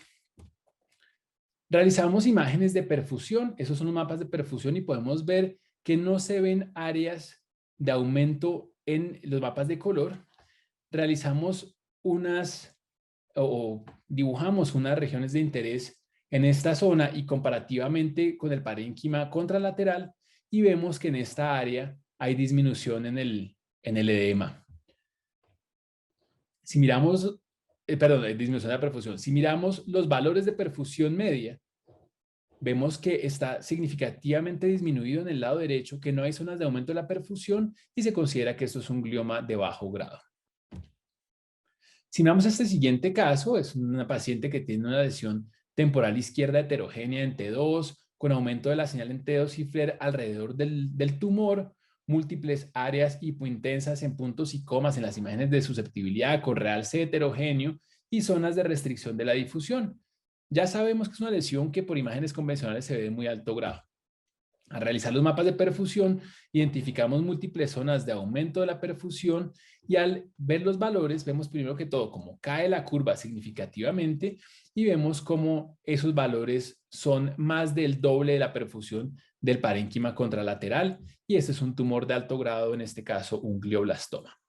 Es importante, y aquí voy a recalcar una cosa, y es que las imágenes convencionales tienen mayor validez que las imágenes avanzadas. Es decir, si tenemos una discrepancia entre las imágenes avanzadas y las imágenes convencionales, por ejemplo, un tumor que por todo lado parece maligno, un tumor que por todas sus características se ve agresivo, y hacemos las imágenes de perfusión y vemos que no hay zonas de aumento de la perfusión, creamos que es un tumor de alto grado, creámosle también mucho a la parte convencional, que es muy importante. Veamos este siguiente caso. En la región temporal izquierda vemos una lesión heterogénea con componentes quísticos y sólidos, realza con el medio de contraste y tiene aumento de la perfusión. Pero si se dan cuenta, ese aumento de la perfusión se extiende más allá de las zonas que realzan. Fíjense que acá en áreas que no había realce, se demuestra aumento de la perfusión. En el caso de abajo, que es una lesión frontal derecha, vemos cómo se acompaña de edema vasogénico y realza de manera homogénea con el medio de contraste, con mucho aumento de la perfusión, pero fíjense que ese aumento de la perfusión corresponde exactamente a la zona que realza. Entonces, esa es una de las utilidades de la perfusión. El caso de arriba se trata de un glioblastoma.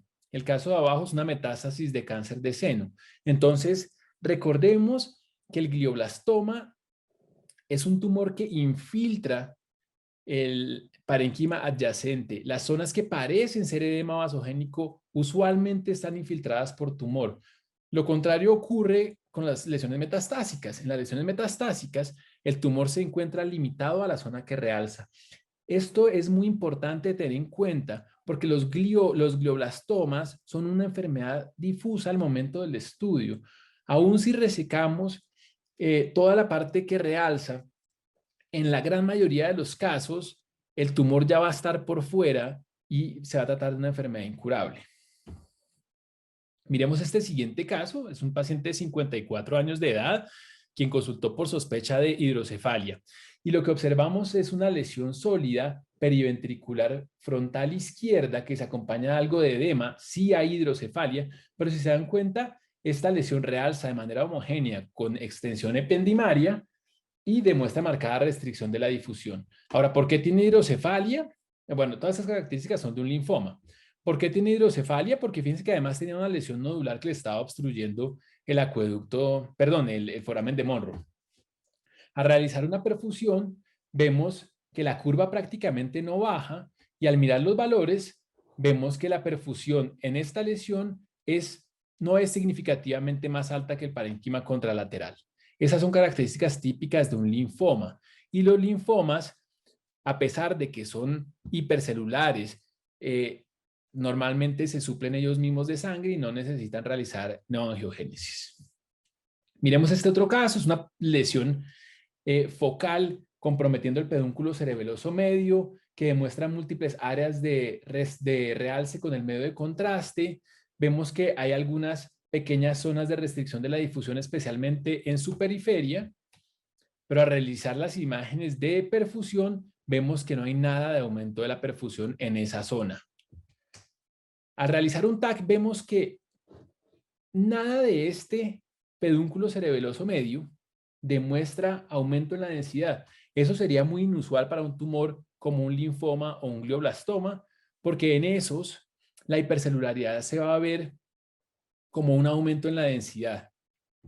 Por lo tanto, se considera esto una esclerosis múltiple tumefacta.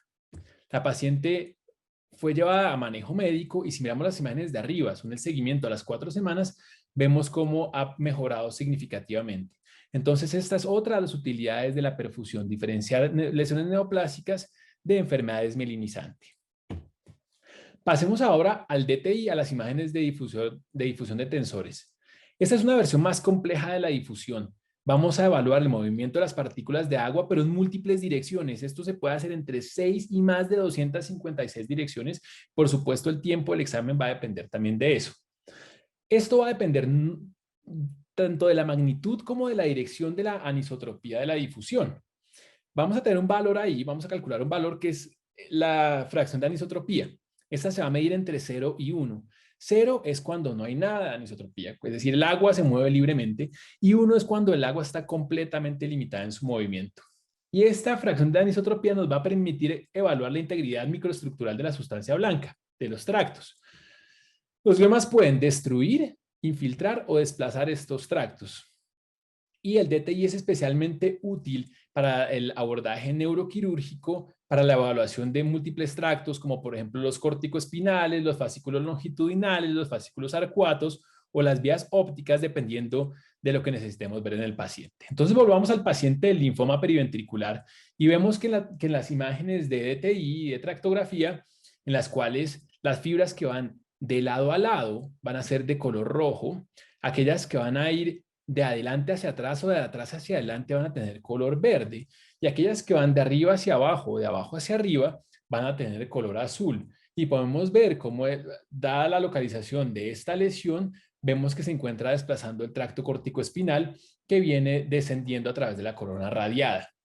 Esto permite realizar imágenes de tractografía que son muy útiles para el neurocirujano. Miremos este otro caso, el paciente del glioblastoma temporal izquierdo que les he mostrado ya un par de veces, este tumor que tenía bastante aumento de la perfusión en los mapas de color, y vemos que al realizar la tractografía, múltiples o parte de este fascículo se encuentra infiltrado y parte se encuentra desplazado si lo comparamos con el otro lado. ¿Sí? Vean cómo desplaza el tracto. Y nuevamente podemos realizar imágenes de tractografía que van a ser muy útiles para el neurocirujano. Pasemos ahora a la espectroscopía. La espectroscopía es la evaluación del perfil químico de una zona evaluada del tejido cerebral. Lo que vamos a evaluar es la frecuencia de resonancia de múltiples protones que corresponden a distintos componentes orgánicos y así llegar a diferentes metabolitos, a calcular diferentes metabolitos. Lo que más nos sirve a la espectroscopía es la evaluación histológica y también nos va a ayudar mucho a guiar la biopsia y especialmente la espectroscopía va a ser muy útil para el seguimiento post-tratamiento. Esa es una curva de espectroscopía normal. Ese es un paciente que tiene antecedente de una resección de un tumor temporal, pero sin embargo quiero que se enfoquen en la zona del cerebro normal. Y esta es la apariencia típica de una espectroscopía normal. Esto ha sido denominado el ángulo de Hunter. La colina va a ser más baja que la creatina y la creatina va a ser más alta que el N-acetilaspartato. Esto viene en partes por millón y viene desde menor en la derecha hasta mayor en el lado izquierdo. Entonces, ¿qué quiere decir cada uno de esos metabolitos? El N-acetilaspartato, que normalmente resuena alrededor de 2 partes por millón, es un marcador de la densidad neuronal. Entonces, no es sorpresivo que en los tumores, en todos los tumores, el N-acetilaspartato va a estar disminuido. La colina, que resuena aproximadamente a 3.2 partes por millón, es un marcador de recambio de membranas celulares, entonces tampoco es sorpresivo pensar que este va a aumentar cada vez que tengamos un tumor cerebral. La creatina, que resuena a 3 partes por millón, muy cerca a la colina, es un marcador del metabolismo y de la homeostasis celular. Este es el más estable de los metabolitos, por lo tanto es el metabolito que se va a usar para comparar los demás. El mioinositol, que resuena a 3.5 partes por millón, es un marcador de la osmolaridad celular y de la integridad astrocítica y característicamente se encuentra aumentado en tumores de bajo grado. Y por último, lactato y lípidos, que resuenan alrededor de 1.3 partes por millón. Estos nunca deben estar en tejido celular normal. Son un marcador de hipoxia y el lactato es un marcador de hipoxia y los lípidos son un marcador de necrosis. Entonces, volviendo a este mismo paciente, si comparamos el parénquima normal con la zona donde tiene tumor, podemos observar cómo este ángulo de Hunter se encuentra invertido. Entonces, como les digo, el N-acetilaspartato va a estar disminuido en todos los gliomas y va a tener una correlación inversa entre el nivel de N-acetilaspartato y el grado tumoral. Con respecto a la colina, todos los gliomas van a presentar un aumento de la colina y su concentración y su relación entre la colina y la creatina va a aumentar a medida que aumenta el grado tumoral. Esta elevación de la colina va de la mano con una elevación del volumen sanguíneo cerebral relativo, que era el que veíamos en las imágenes de perfusión. Si nosotros progresivamente vemos que la colina va aumentando dentro de un tumor, eso nos va a dar con certeza una determinación de que el tumor está teniendo una transformación anaplásica en caso de tumores de bajo grado. Además, los glioblastomas que tienen áreas significativas de necrosis pueden tener algunas zonas en su interior que tienen baja relación colina-creatina o colina N-acetilaspartato, pero las zonas hipercelulares en la periferia normalmente van a tener una relación colina-creatina que supera 2. Bueno, entonces sigamos. También con esas imágenes de perfusión podemos realizar mapas de color de acuerdo a las proporciones. Entonces veamos, por ejemplo, estos mapas donde estamos comparando la relación colina N-acetilaspartato y nos va a dar en una escala de color de acuerdo a unos umbrales que nosotros mismos hemos puesto las zonas del tumor donde hay mayor elevación de la colina y disminución del N-acetilaspartato. También podemos realizar lo mismo con índices colina-creatina, donde vemos que todas las áreas rojas se encuentran por encima de 2. En este otro caso, nuevamente nos ubicamos en la región donde ha sido resecado un glioma. Vemos que aquí hay una craneotomía y vemos que hay una área realzante y nuevamente vemos como hay un gran pico de colina que duplica la creatina. También está disminuido el N-acetilaspartato y nuevamente al realizar mapas de color colina N-acetilaspartato o colina creatina, podemos determinar las zonas del tumor que son más agresivas y esto permite ayudarnos a guiar una biopsia. Bueno, con respecto a la resonancia magnética funcional, es la evaluación de la relación entre el tumor y las áreas elocuentes de la corteza. Y la idea es lograr llegar a una mayor resección con menores secuelas y discapacidad.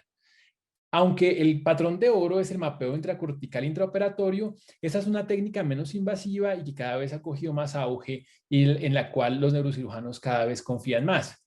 Mediante la ejecución de tareas o realizarlas en reposo, lo más habitual en la clínica es mediante ejecución de tareas, podemos detectar las zonas donde hay aumentos o cambios de la perfusión que nos permiten identificar las áreas de la corteza que están siendo activadas.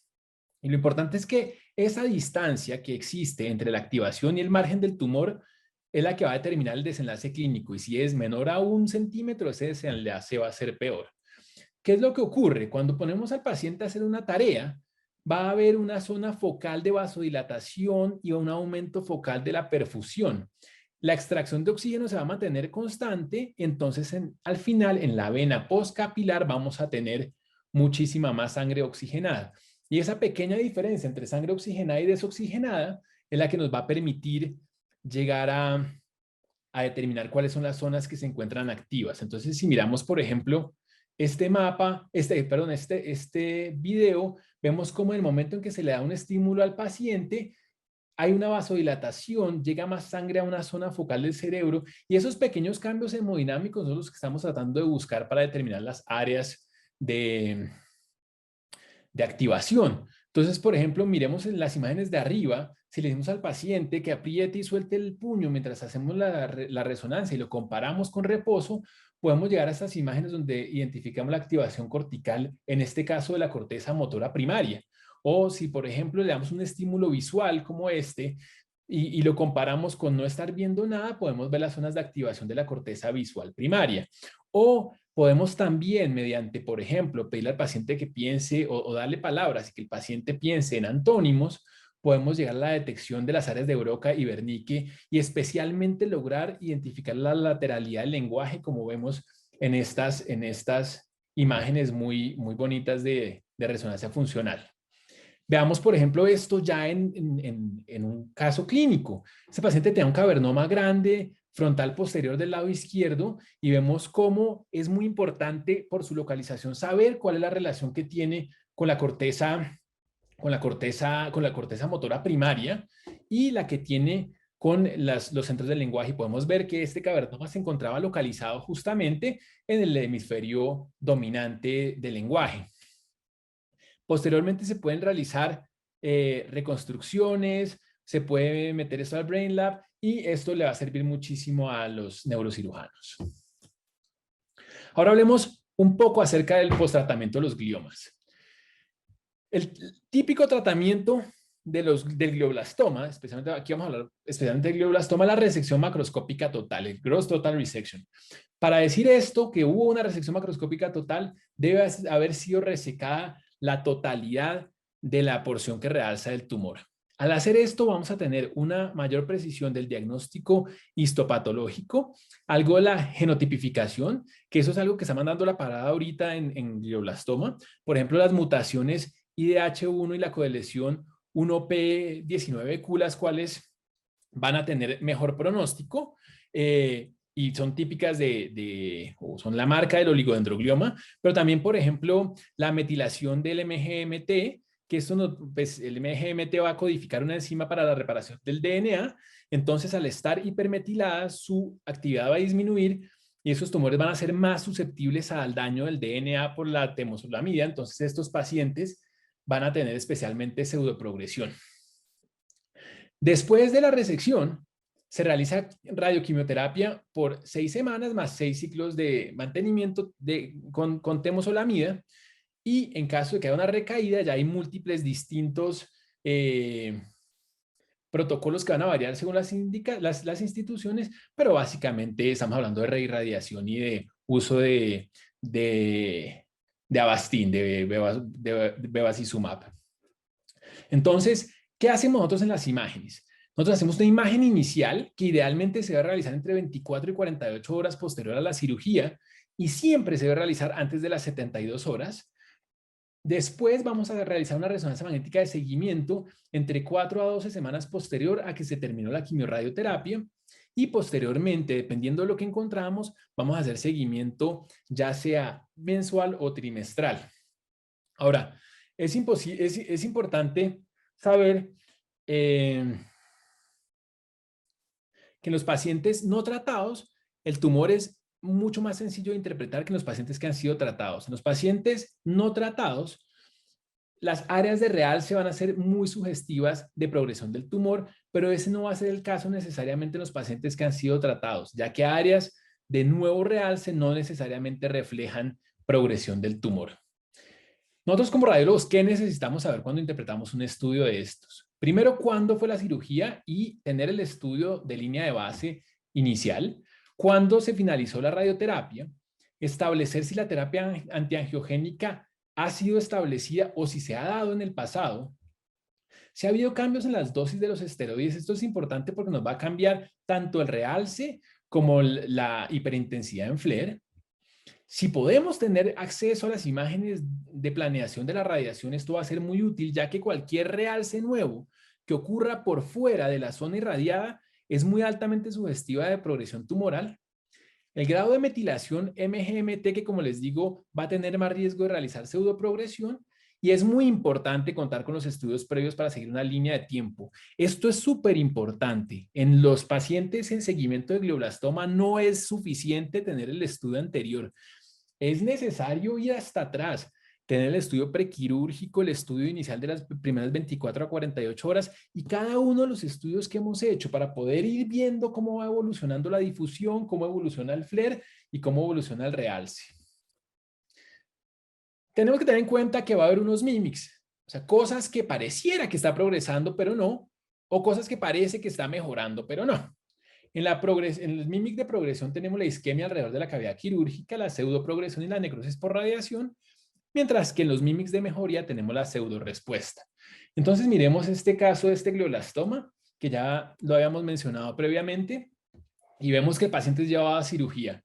Vemos imágenes secuenciales tanto en FLAIR, T2, T1 simple, T1 postcontraste y difusión, y podemos ver que la cavidad se encuentra ocupada por componente hemorrágico, pero recuerden que hay zonas de tejido desvitalizado y esto es importantísimo.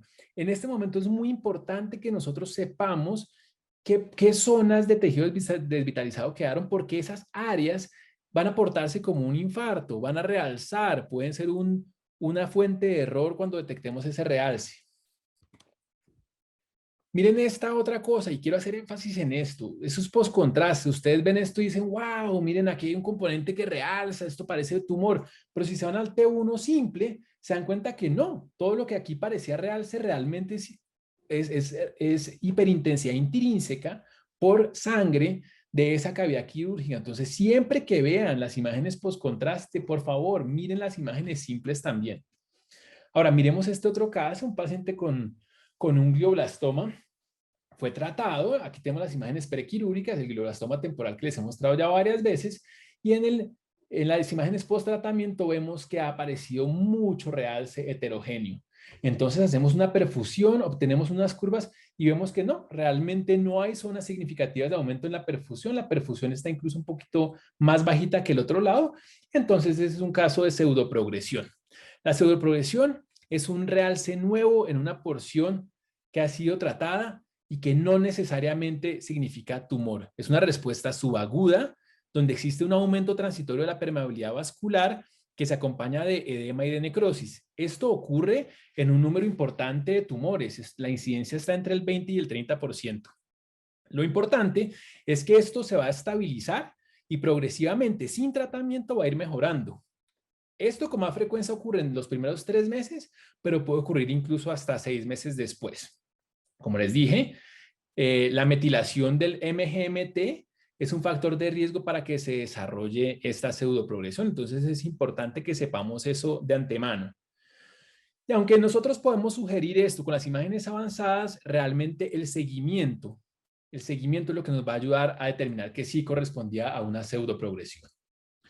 En este otro caso vemos un paciente también intervenido y vemos que hay una nueva zona de realce en el hemisferio contralateral y vemos que esa zona de realce tiene o no tiene realmente nada que signifique hipercelularidad. Este es un caso cortesía de la doctora Ana María Granados.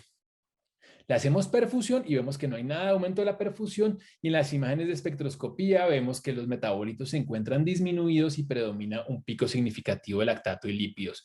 Y esto es típico de una necrosis por radiación. Qué pena, esto no es pseudoprogresión, esto es necrosis por radiación. Ahora miremos este siguiente caso. Es un paciente con una resonancia magnética inicial donde vemos el tumor frontal derecho y el seguimiento en 4, 8 y 13 meses.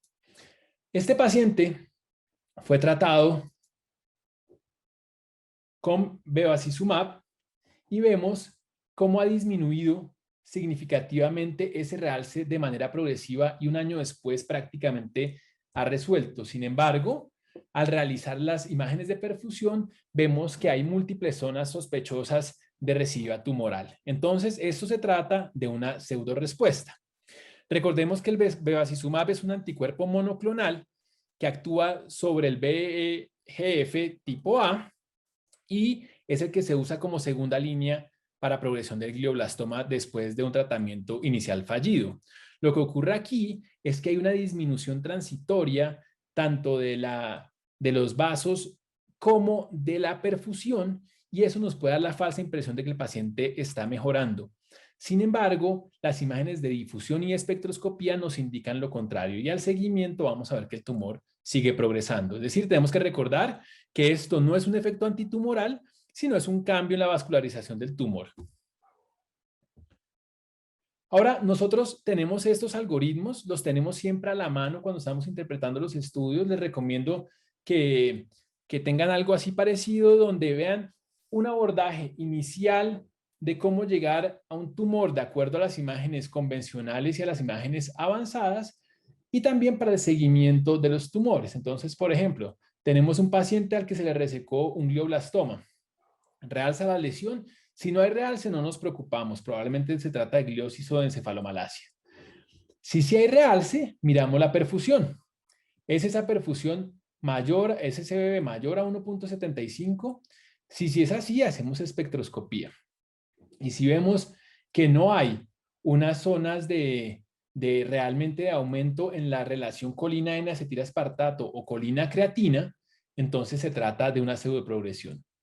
Pero si sí encontramos esos cambios, se trata ya de una progresión franca. Si vemos que no hay aumento de la perfusión, pero que sí existe todavía relaciones que sugieren tumor, estamos frente a una pseudorespuesta. Mientras que si vemos que los metabolitos se encuentran disminuidos, es una zona de necrosis por radiación. Entonces, como conclusión, las imágenes avanzadas son un complemento a las imágenes convencionales. Son difíciles de usar, pero una vez la institución se vuelve experta y lo hace con frecuencia y se lleva con diálogo con el equipo multidisciplinario, va a ser muy útil para los pacientes. Nos va a permitir tener una mayor certeza del grado histopatológico de los tumores, nos ayuda a guiar la cirugía y la guía de biopsia, y nos ayuda a evaluar los procesos complejos posterapéuticos por la combinación de la cirugía, la combinación de la quimioterapia y de la radiación. Son una excelente herramienta, pero se debe limitar a las fortalezas y a la experiencia de cada institución. Quiero dar las gracias a mi equipo de trabajo, especialmente a la doctora Ana María Granados y al ingeniero David Ortigosa, que me ayudó mucho con la reconstrucción de múltiples imágenes de estas que les presenté hoy. Aquí está mi correo, acá está mi LinkedIn. Cualquier cosa, por favor, escríbanme y estaré feliz de ayudar en lo que pueda. Muchas gracias a todos por su atención y por su tiempo.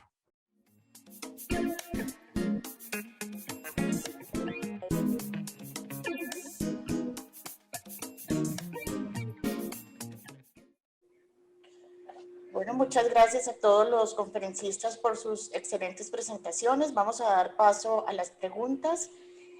Hay una pregunta para el doctor Escobar, del doctor Germán Reyes. Dice, actualmente en su laboratorio se procesan inmunohistoquímica para IDH1 y ATRX. ¿Se pueden remitir muestras? Muchas gracias, doctor Reyes, por la pregunta. Sí, hacemos las pruebas de inmunohistoquímica que usted refiere y todas las pruebas adicionalmente de las que hablamos en la conferencia. Me refiero a todo lo de patología molecular.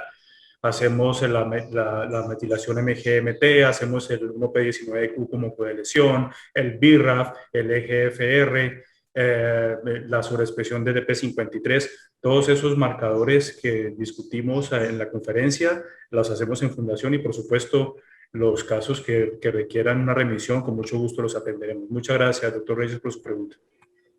Bueno, una pregunta para la doctora Concha. Doctora, excelente presentación.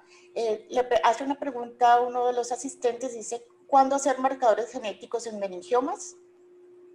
Decía que los meningiomas, los de grado 2, que son los atípicos, y los de grado 3, que son los anaplásicos o malignos, pues de alguna manera el clínico ya está pendiente de que estos meningiomas tienen mayor capacidad de recidivar. Entonces yo creo que deberíamos de centrarnos en los de grado 1 benignos, primero porque son los mayoritarios.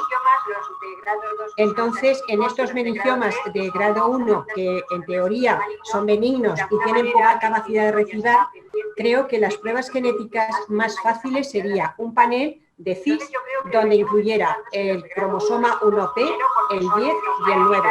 Porque estos marcadores hechos por FIS, que sería lo más simple, son los que son predictivos de que un tumor de grado 1 pudiera recidivar. ¿Vale? Entonces, nosotros en el laboratorio lo que sí que hacemos es las pruebas FIS de los cromosomas que de alguna manera están relacionadas con una mayor capacidad de recidivar. A nivel mutacional, sería interesante la mutación en PIK3CA, porque sí que es una mutación donde está relacionado con el grado 2 y el grado 3, por lo tanto, en el grado 1 también sería indicativo de una progresión tumoral. A nivel mutacional, sería interesante... Gracias, doctora. Otra pregunta para el doctor Escobar, del doctor Diego Pineda. Excelente presentación. ¿Usted piensa que por el rol del diagnóstico molecular actual, la histopatología queda relegada solo a la búsqueda de la necropsia y proliferación vascular? Muchas gracias. Yo supongo que se refiere no a necropsia, sino a necrosis. No, sí, lo leíste bien, pero seguramente hay un error allí. Yo no creo, yo pienso que todos los ejercicios de patología molecular son complementarias de los hallazgos que tenemos morfológicos y de histología. Eso es lo que yo creo. Hay una nube siempre allí alrededor de que la tecnología, que lo molecular va a terminar con la morfología, pero yo pondría ahí de entrada un par de preguntas. Si la tecnología es capaz de determinar la presencia de necrosis, ¿será que es capaz de diferenciar si la necrosis es tumoral, es isquémica o es infecciosa? Y segundo, si la tecnología es capaz de determinar que hay proliferación microvascular, por ejemplo, recuerden que los dos tumores que tienen proliferación microvascular glomeruloide, además, son precisamente el pilocítico, que es el benigno, y el glioblastoma multiforme, que es el de mayor grado. La diferenciación entre si es esto o es esto es una diferenciación claramente morfológica e histológica. Entonces yo creo que a lo que está llamada la patología molecular y todas estas herramientas son complementarias de esa primera mirada morfológica e histológica. Muchas gracias, doctor, por su pregunta. Muchas gracias. Para el doctor Márquez, ¿cuál es la utilidad de las imágenes avanzadas en la diferenciación de progresión y pseudoprogresión? ¿Cuál es la mejor herramienta? Bueno, gracias por la pregunta. Me parece una pregunta supremamente relevante. Siempre que tenemos un paciente que está en tratamiento vamos a tener esa duda de si el nuevo realce que estamos viendo es realmente una progresión o simplemente la respuesta al tratamiento. Ahí es donde me parece que las imágenes avanzadas tienen un rol supremamente importante. Yo pienso que cada institución decide qué herramienta usar para que la respuesta sea más clara.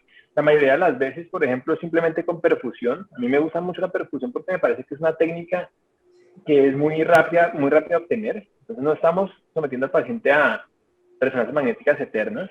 El postproceso, una vez uno se ha vuelto o se ha familiarizado, va a ser mucho más sencillo y la interpretación de las imágenes también es mucho más fácil. Entonces, a mí personalmente me gusta mucho la perfusión.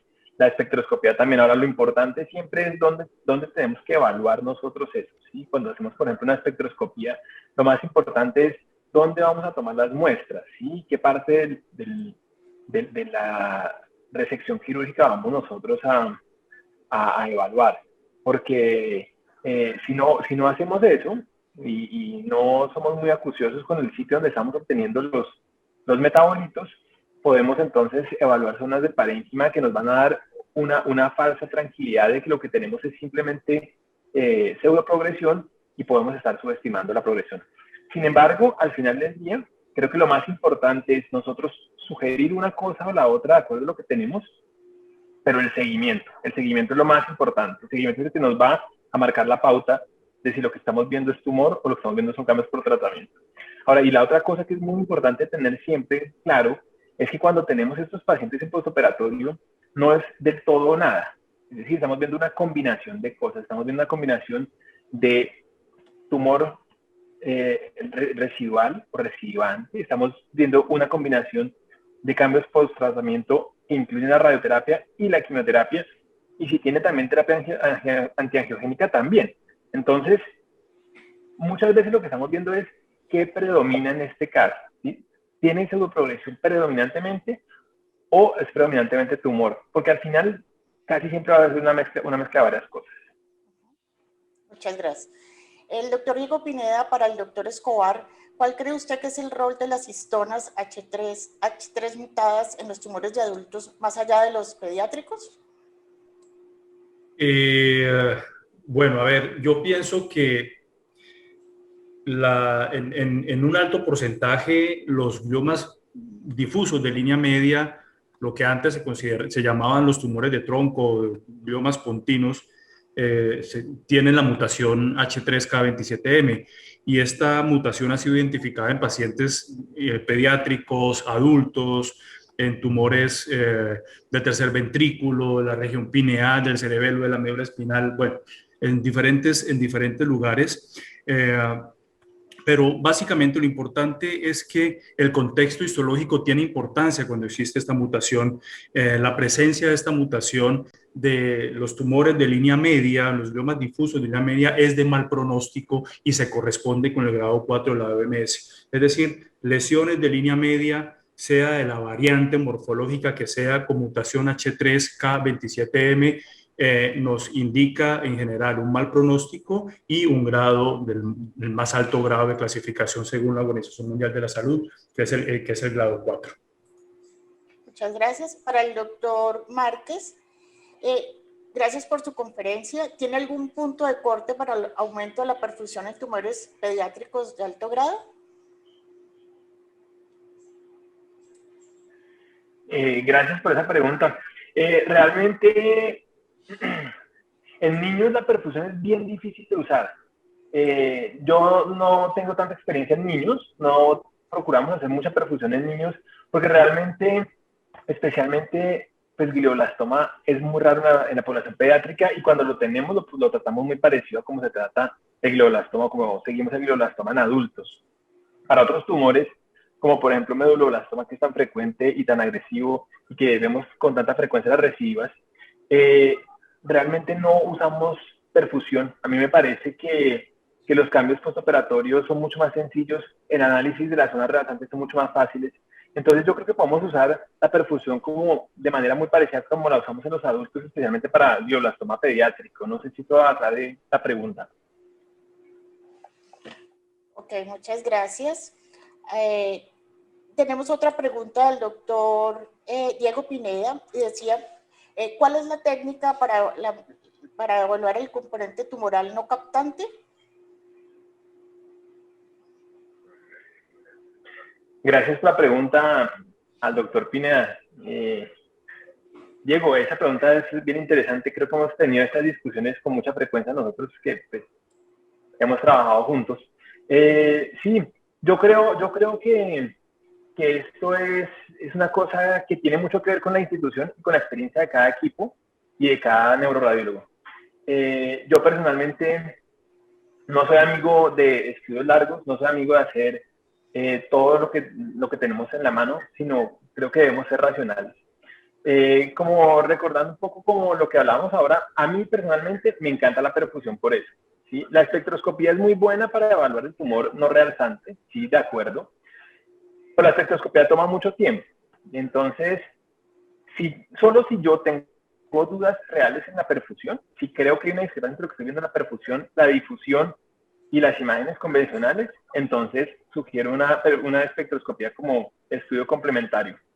De lo contrario, me siento relativamente confiado con esa mezcla entre difusión y perfusión.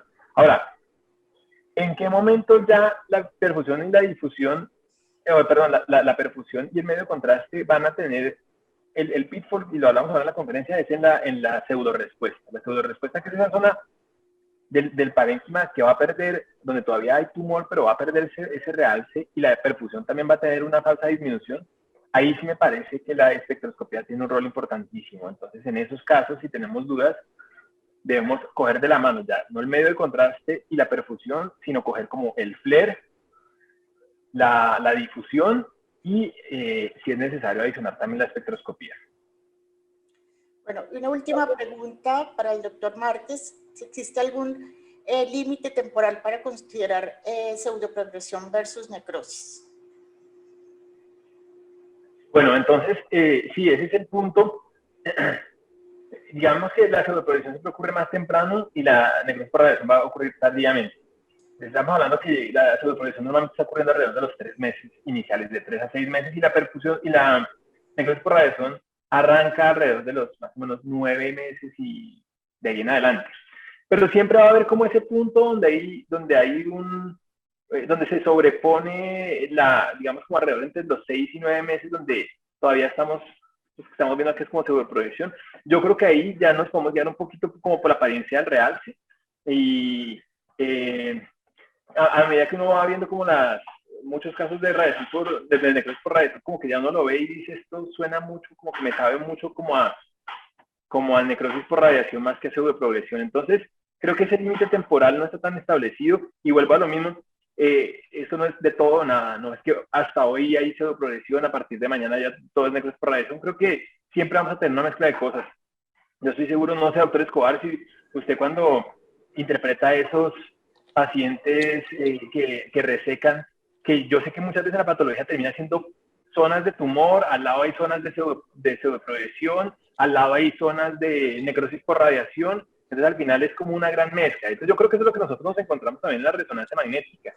Y lo que nosotros estamos como tratando de ver es como qué está predominando en este momento. ¿Y qué es lo que más vemos? ¿Lo que más es necrosis por radiación? ¿O lo que más es tumor? ¿O lo que más es pseudoprogresión? No sé, doctor Escobar, le devuelvo también esa pregunta a usted. ¿Qué opina? La verdad es que tenemos un reto adicional con el advenimiento de la cirugía estereotáctica, ¿no? Porque recuerda que con cada vez la muestra es más pequeña, cada vez la noticia para el paciente es mejor, porque es cada vez más pequeña la muestra, pero cada vez el reto para el patólogo es más grande, porque en una muestra tan pequeña lograr encontrar todas las características morfológicas que uno requiere para diagnóstico y para reporte es cada vez más complejo. Sin embargo, es importante que así sea. Pero sí, es verdad, uno en general en las muestras, en la patología, encuentra la lesión que prácticamente no ha tenido ningún cambio a pesar del tratamiento. Encuentra uno la lesión con los cambios post-tratamientos, ¿no? Estas células monstruosas y toda esa cantidad de cosas que son claramente por tratamiento, y encuentra uno lo que llamamos la necrosis por tratamiento versus la necrosis tumoral. Y lo importante es saber que hay residuo y saber que hay necrosis en tal porcentaje, que ayuda al clínico, al colega, a saber más o menos cómo está progresando el manejo del paciente. Así es. Bueno, muchísimas gracias a los conferencistas por estas excelentes presentaciones. Creo que hemos dado inicio a esta parte importantísima del diagnóstico, tanto por imágenes, patológico y genético. Y pasamos entonces ahora a un break, a un descanso, para continuar con el segundo módulo. Muchas gracias.